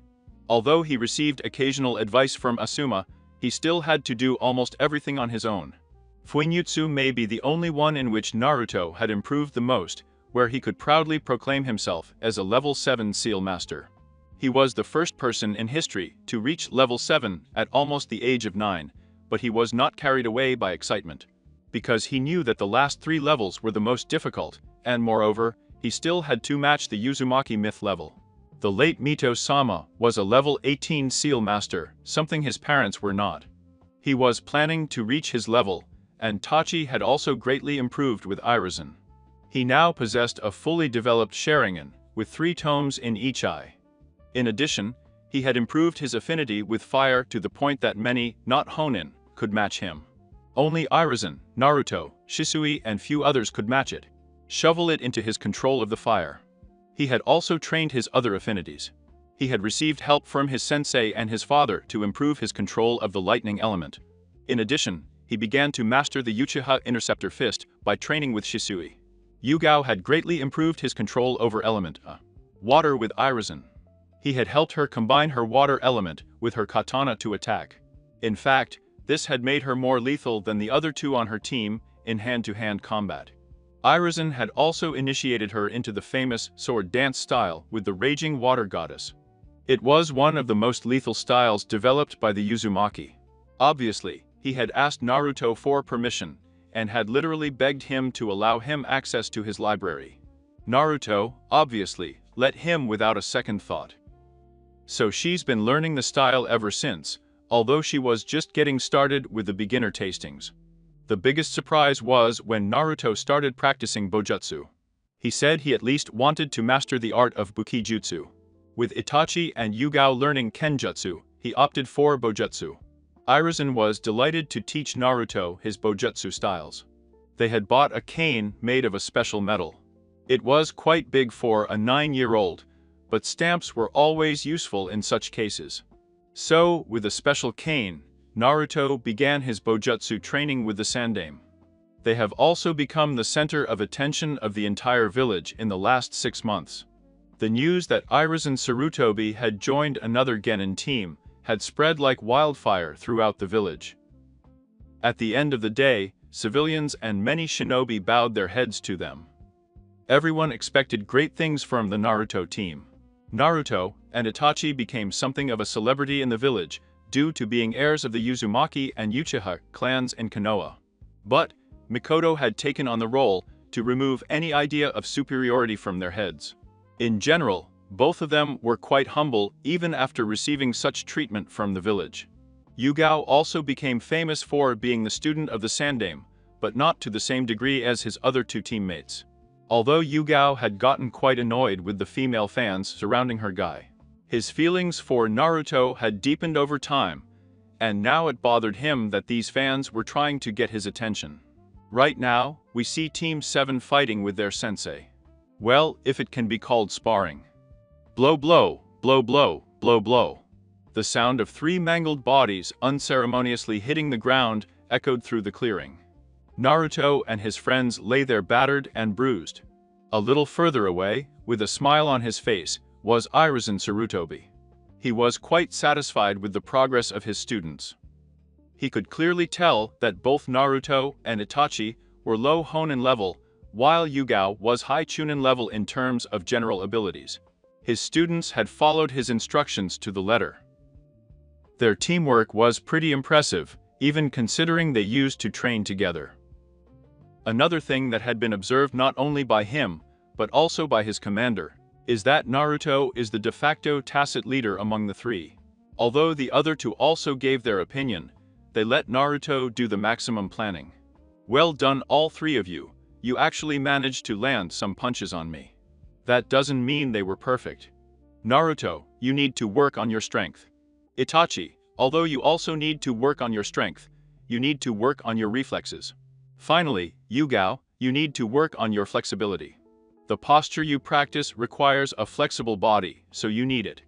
Other than that, their teamwork was pretty good.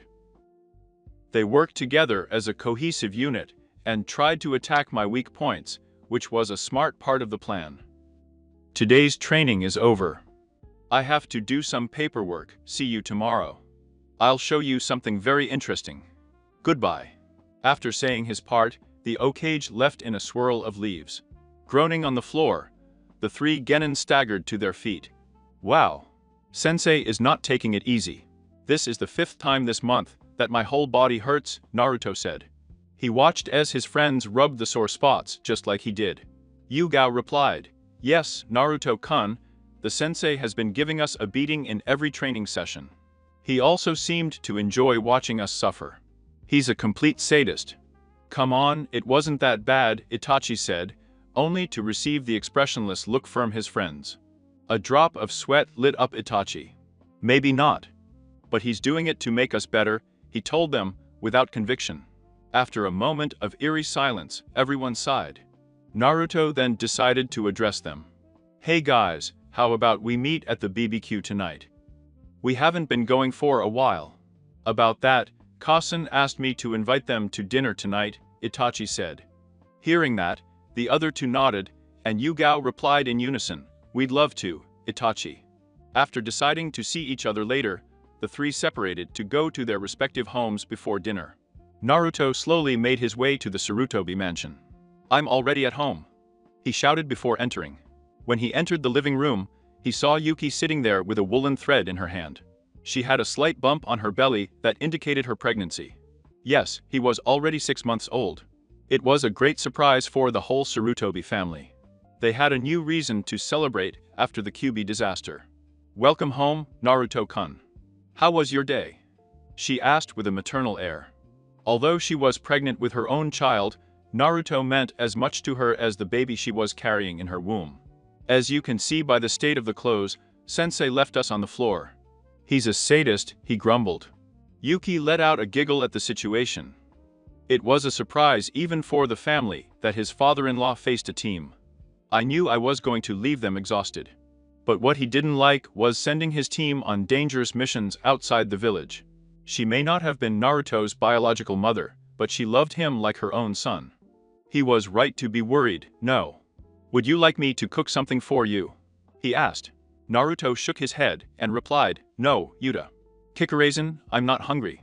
Also, I wouldn't be here for dinner as Mikoto Obasan invited me for dinner," she informed him. Nodding, she said, "All right, go and freshen up. You have to go to the Uchiha mansion, right?" Nodding, Naruto left to take a shower before heading to the Uchiha's. The dinner proceeded normally, as all three were asked questions about their training. Shisui was also present. He and Naruto kept joking around. Shisui had become one of Naruto's best friends. Mikoto kept praising the three genin. He loved Naruto like his own son, and Yugao like a daughter. "I knew that they both had feelings for each other, and I planned to see them again in the future." After dinner, everyone went home. The next day, training camp 7. Irizen Sarutobi was standing in front of his genings. He looked at each of them before addressing them. "Today, we are going to learn a new technique." Then he made some hand seals and hit his hand on the floor. In a cloud of smoke, a giant coin appeared next to Irizen. He looked at his student and said, "This is the invocation jutsu, and this is my invocation." Everyone knows the Monkey King Enma from the Monkey Invocation.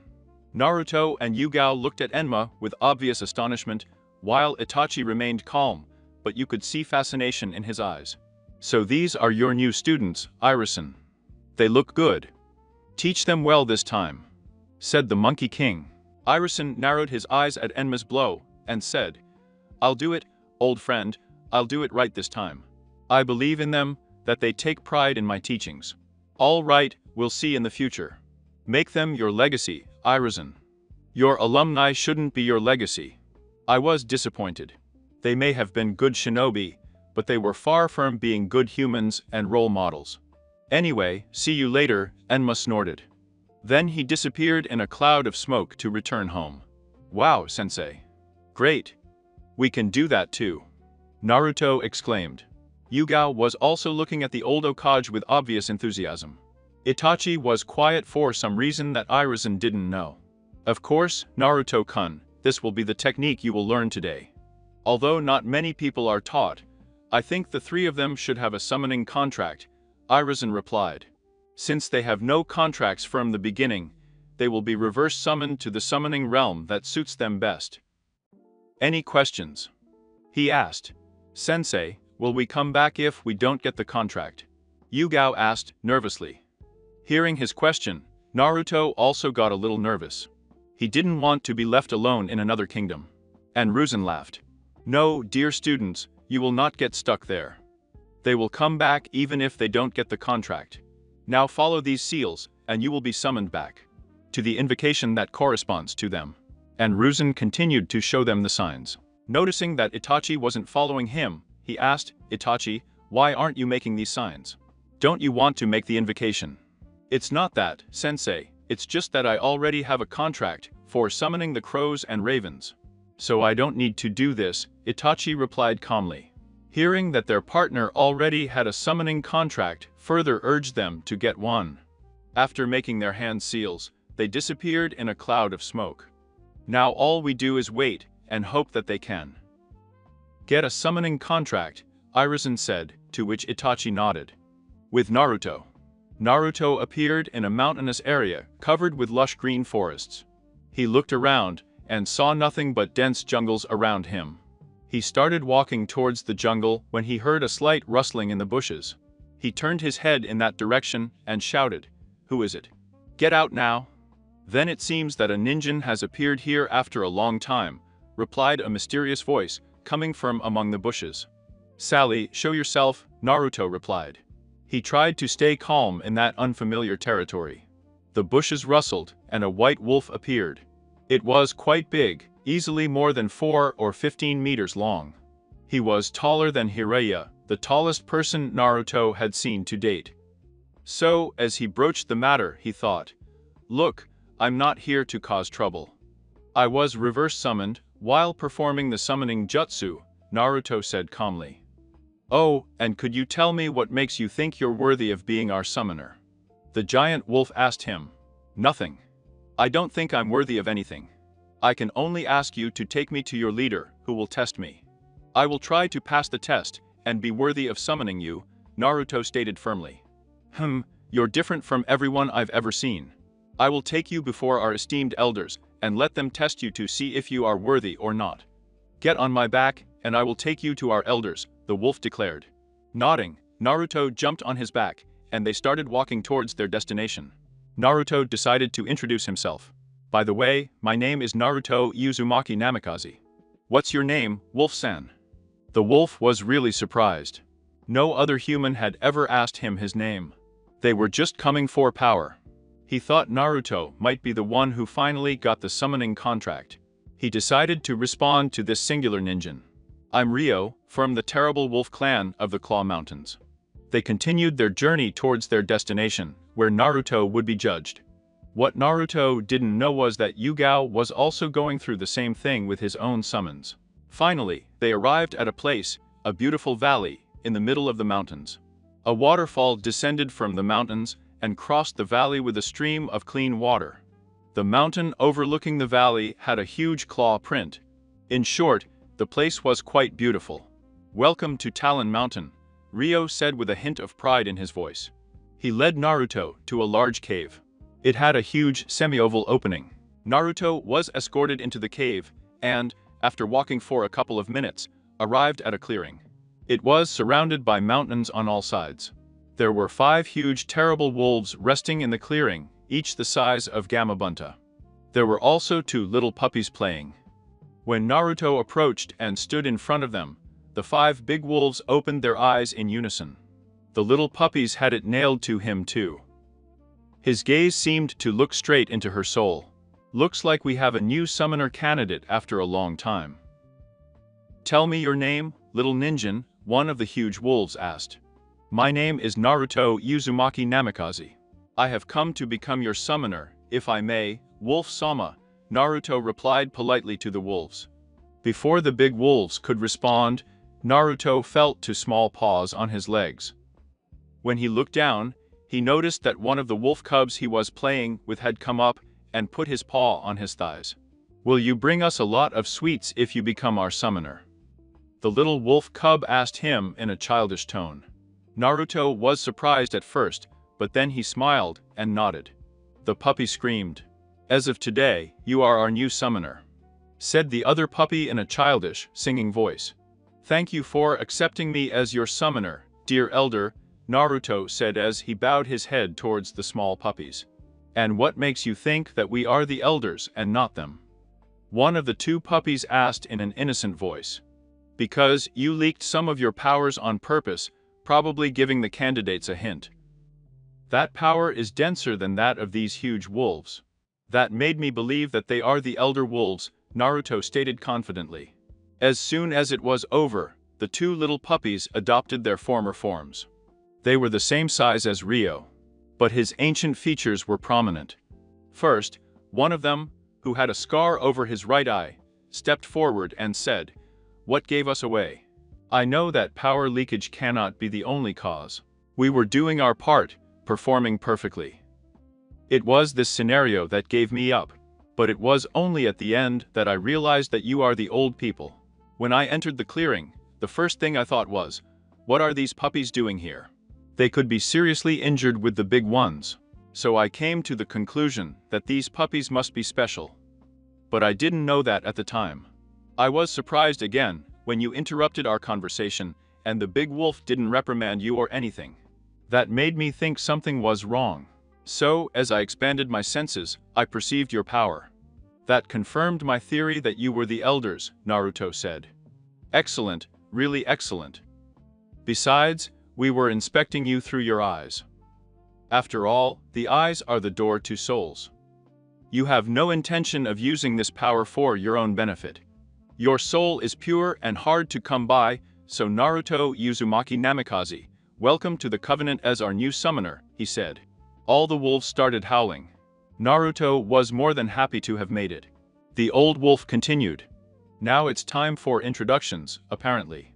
My name is Leo, the great old man, and the other old lady is my companion. Her name is Clyde. Clyde came forward, gave Naruto a lick on the cheek and said, "Nice to meet you, Naruto-chan. You are such a cute ninja." He sang cheerfully. Leo laughed at his partner's antics, and Naruto felt embarrassed. Leo pulled out a scroll in front of Naruto and said, "Sign there with your blood, and you will be officially our new summoner." Nodding, Naruto bit his thumb and drew his blood. He then signed on the scroll, confirming that he was the new summoner of the Long Wolf clan of Claw Mountain. Leo folded the scroll and put it away. Leo turned to Naruto.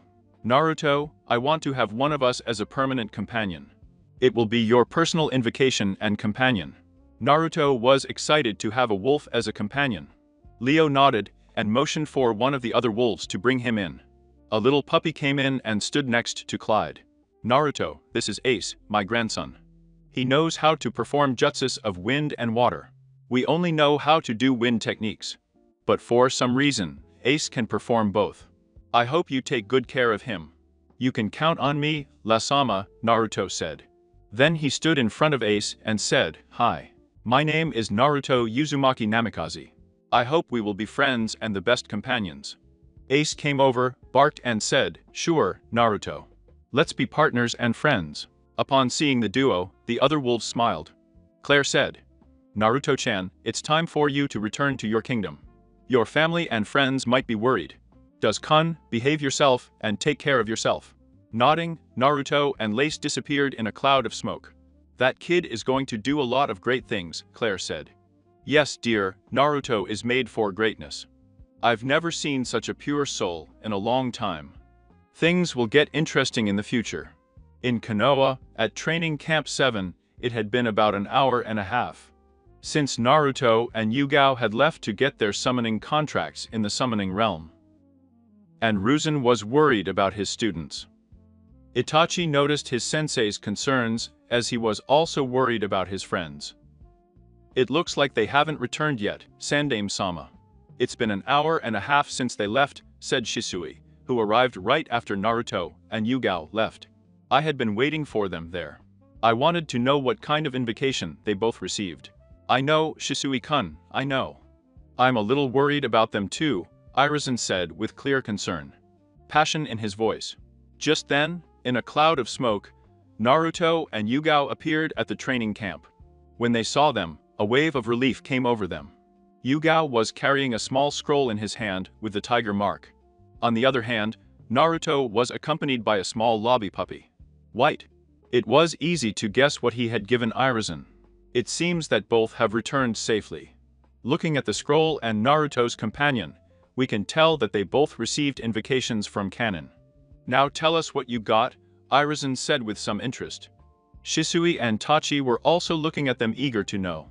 "I received the invocation of the tiger and the panther. I am also his second summoner. The elder Tigress deemed me worthy and appointed me her summoner," Yugao said in a singing voice. Turning to Naruto, he waited for him to continue. "I got the fiercest one of all. I got the terrible wolves of Claw Mountain. The elders considered me worthy and appointed me their summoner. Oh, this is my partner, and make a personal invocation. He is also the son of the leader and grandson of the elder wolf. Hello? My name is Ace. Nice to meet you," Ace exclaimed. It makes excited. All right, both of you. It's nice to meet you now too, Hachi. My name is Irizen Sarutobi, the wise I'm Okage of Kanawagakure no Sato, said the old Okage. My name is Itachi Uchiha, it's a pleasure to meet you season, Itachi said. My name is Shisui Uchiha. We're going to have a lot of fun.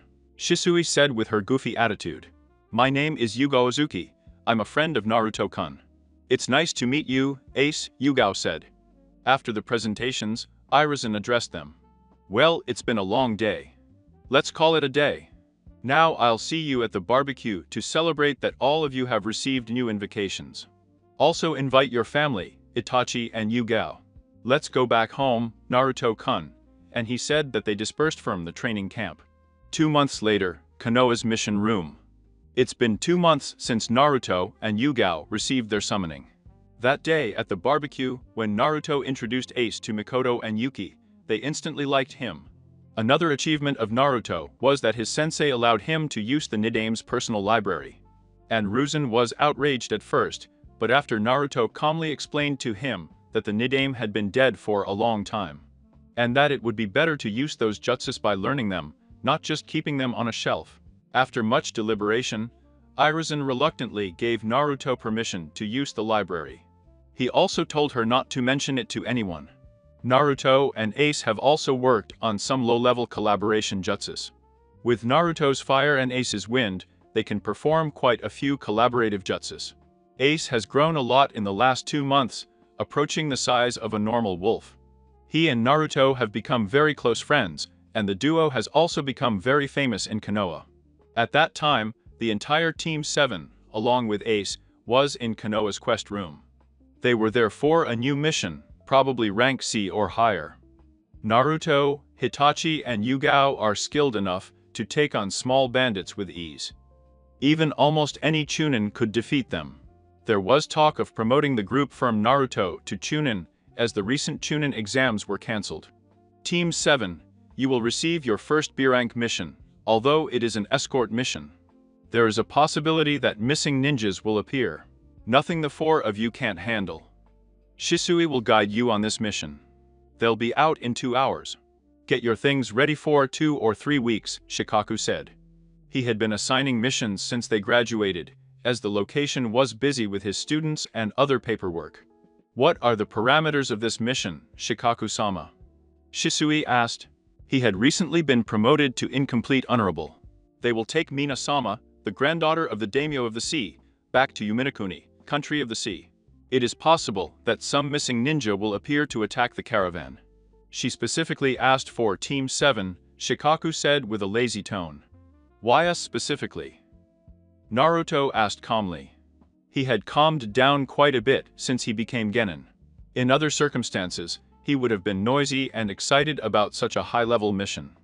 It seems that training with Irizen and reading a lot had calmed him down quite a bit.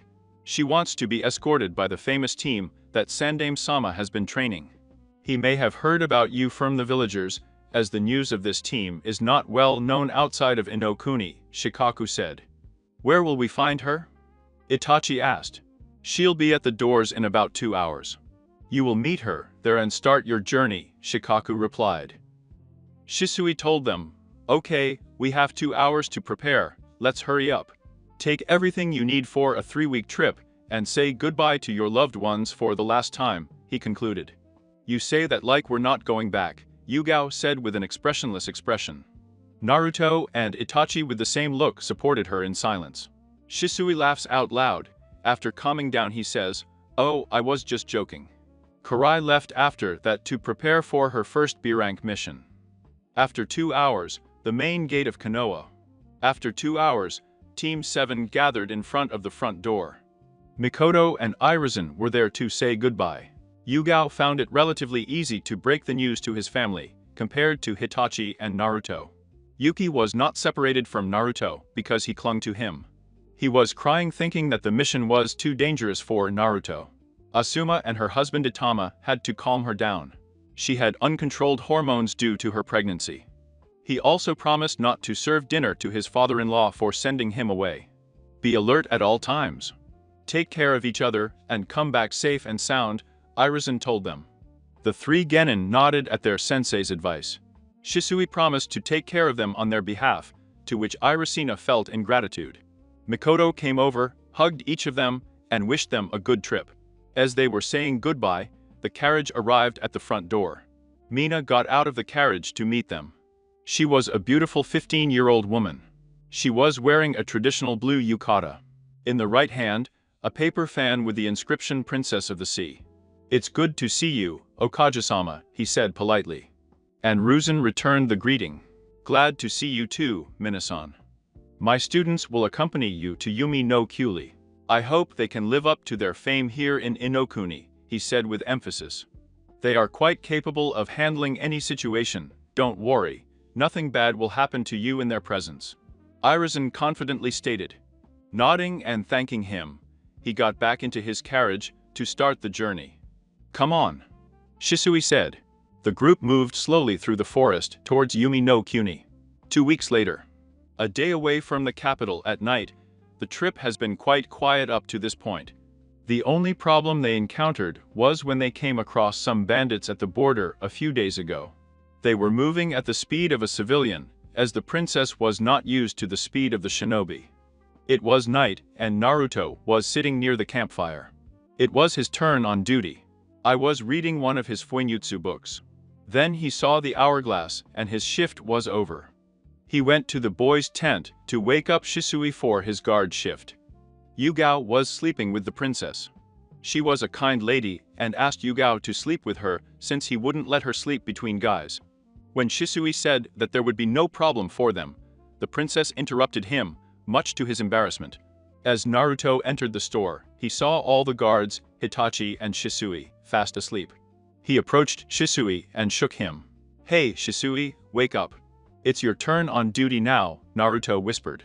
Shisui woke up in a daze and sat up, seeing Naruto standing there. He quickly woke up like a shinobi and got up. As one was getting ready to leave and the other was going to bed, they heard a rustling coming from the forest. They both became alert. Looking at each other, they nodded and slowly left. They looked around, seeing nothing. Shisui whispered to Naruto. "Naruto, try to perceive the surroundings and see if anyone is present, while I go to see the princess." Shisui went to check out the princess store. Naruto closed his eyes and examined his surroundings carefully. What he found was not good. I could clearly see about 50 chakras. Most were Chunin level, few were Honen level, and only one was Elite Honen level. He opened his eyes quickly and whistled. Ace came out of the store and stood next to her. He whispered to her to wake up Itachi and the others and tell them to get ready. Ace nodded and left. Shisui returned with panic reflected on his face. He shouted in a whisper. "The princess and Yugao are gone. There were some dead bodies lying around. It was probably Yugao's doing, but they've been captured." Upon learning of Yugao's capture, Naruto became enraged, but quickly vented his emotions. "It wasn't the time," he said. "There are about 50 shinobi surrounding us, and one of them has Honen elite level chakra reserves." Hearing this, Shisui understood that the enemies knew of his presence there that night. Something was wrong. By then, Itachi, Ace, and the guards had joined them. Before they could say anything, a large number of kunai and shurikens were thrown at them. Everyone dodged them and split up with Naruto and Shisui. Naruto and Shisui landed a little further from the camp and were quickly surrounded by the enemy ninjas. They could see that some were shinobi from the sea and others from Kumo. Cursing their bad luck, they prepared to face them. Naruto quickly pulled his staff out of the storage seal on his wrist and faced Kumo's shinobi. He quickly created 3 Kajibans to even the difference a little. Kumo's shinobi used his lightning attack, which Naruto blocked with sand. Then he said, "Gitten, sand spears of Koables." And sand spears were aimed at them, impaling them and killing them instantly. But before Naruto could react, a bold earthen one sent him flying. He landed in the mud, quickly got up, and went to check on the remaining shinobi. That they were preparing another lightning strike. He quickly passed through the seals and said, "Elemental seal of light." And the lightning attacks were absorbed by the elemental seal. Naruto then said, "Gitten, sand coffin." A huge block of sand fell on the enemies and buried them. He quickly headed towards Shisui, only to see that the latter had fulfilled his part. when both of them were going to help their comrades, 4 Honin from Kumo were in front of them. "Don't go anywhere, Konoha shinobi. They will die here," they said, and pounced on them. Naruto held out his cane, and he hit one of them in the stomach, sending him against the tree. Then he blocked the other Honin's blow. With the support of his cane, he gave him a circular kick on the chin, making him fall to the ground. Lightning! Lightning! Naruto heard and saw a lightning bolt coming towards him, coming from the previous shinobi. He quickly placed a sand barrier to block it and said, "Gitten." Crushing of cobalt. A huge amount of silver sand crushed the shinobi to death. Naruto turned around, but was thrown to the ground after being hit by Kumo's other ninja. The enemy ninja pounced on Naruto and stuck his cradle and in his chest. He thought he had won, but was surprised when Naruto appeared in a cloud of smoke. "Fuck Bunsons," he thought in a panic. He looked around, only to hear a cold, deadly whisper behind his back. "It's over?" The darkness enveloped him. Naruto had finished him off by sticking a kunai down his throat. Shisui fared much more easily against his opponents. He had placed one of them in genjutsu. While the other offered resistance, he was no match for Shisui's Junsen. He quickly created almost 10 residual images, which confused the Kumo ninja. Taking advantage of Kumo's Honin slip, Shisui quickly slit Kumo's throat, killing him. He forgave the other Honin to use him to get information. With Itachi and Ace, a few minutes ago, Itachi and Ace have separated from Shisui and Naruto. They have taken care of the sea ninjas. Itachi was thinking when his instinct told him to dodge. He backed up quickly, just as lightning struck where he was. Ace came over and stood next to him. 2 Honin and 3 Chunin from Kumo came up and stood in front of them. "Look, guys, there's another boy just like the girl we captured. Although she would make a good slave, we have to finish him off," one of them said, while the others laughed at her statement. Itachi, upon hearing their intentions regarding Yugao, coldly declares, "They are lucky that they are saying those words to me. Even if I ended them here, my friend Naruto would have completely destroyed them for saying that about her." Hachi also growls and says, "Poisonous bastards, I will kill you for threatening my partner." "Oh look, the boy and the puppy have a lot of strength. Let's get rid of them, guys," exclaimed the supposed leader arrogantly. Itachi activated his Sharingan. His blood-red eyes glowed in the night. "Prepare some hand stamps and look at his ace. Would you mind helping?" "Sure," Ace says, puffing up his chest. Itachi screams, "Fire style. Phoenix fire jutsu. A torrent of flames covers the forest. Does adds. Wind style. Big breakthrough. Gusts of wind mix with the fire jutsu, increasing its size and power. The flower quickly envelops them." When it subsided, there were only 2 Honin left. Itachi pulled out his muzzle and pounced on them, attacking them, killing one while the other dodged the blow, only to be attacked by Ace. Ace had his neck in her jaw before growling and saying, "Never threaten my partner's partner." And he broke his neck. Well, then Naruto and Yugao have feelings for each other. Itachi asks Ace, who shrugs and replies, "You have to be blind not to notice." Although I don't know if either of them will confess. Itachi simply shakes his head at her response. "Let's go back to the camp," he stated calmly. After arriving at the camp, they saw Naruto standing outside the tents, and screams could be heard from inside. The guards stood there with an embarrassed expression, although they were one less. They approached Naruto and were going to ask him what was wrong when Shisui came out of the store. The daimyo's brother staged a coup and usurped the throne with the help of a group of Kumo ninjas. It seems that the Reikikage does not know, according to this Honin's memories. The princess has been captured, and, most likely, most of the sea ninjas are loyal to the original daimyo. They only gave up because the daimyo's life was in danger. Yugao is probably with them. They were probably planning to take over Konoha's routes and defenses, Shisui stated gravely. They suddenly felt a chill run down their backs due to Naruto's murderous intent. Itachi put his hand on his shoulder to calm him down. Hachi also pushed him to calm him down. Naruto sighs. "What do we do?" Question. No one says anything, because they don't know the answer. Shisui says, "We should contact Konoha and wait for reinforcements." "I can't think of anything." Naruto thinks for a while before answering. I have a plan, although a little risky. If we succeed, we will not only free the daimyo, but also save Yugao. Then he goes on to tell her his plan. Shisui, impressed with Naruto's, recognizes that it is risky. He says, "We will go ahead with this plan. It might work." After some time, outside the main gate of the capital, the gate guards were watching the road when they spotted some Kumo shinobi. As they approached the door, they saw that they had prisoners. "Stop. Where did you get them from?" one of the guards asked one of the Kumonin. "We captured them when we captured the princess. One of them, a blonde boy, and his puppy died. Although we got Shunsin no Shisui and the heir of the Uchiha clan. We'll put them with the other girl they captured." "Where is he, by the way?" Kumo's ninja asked him. "Oh, that's nice. They have her in the dungeons for now. Put them there." "You've made some good catches, mate," the guard says. The Kumo ninjas nodded, and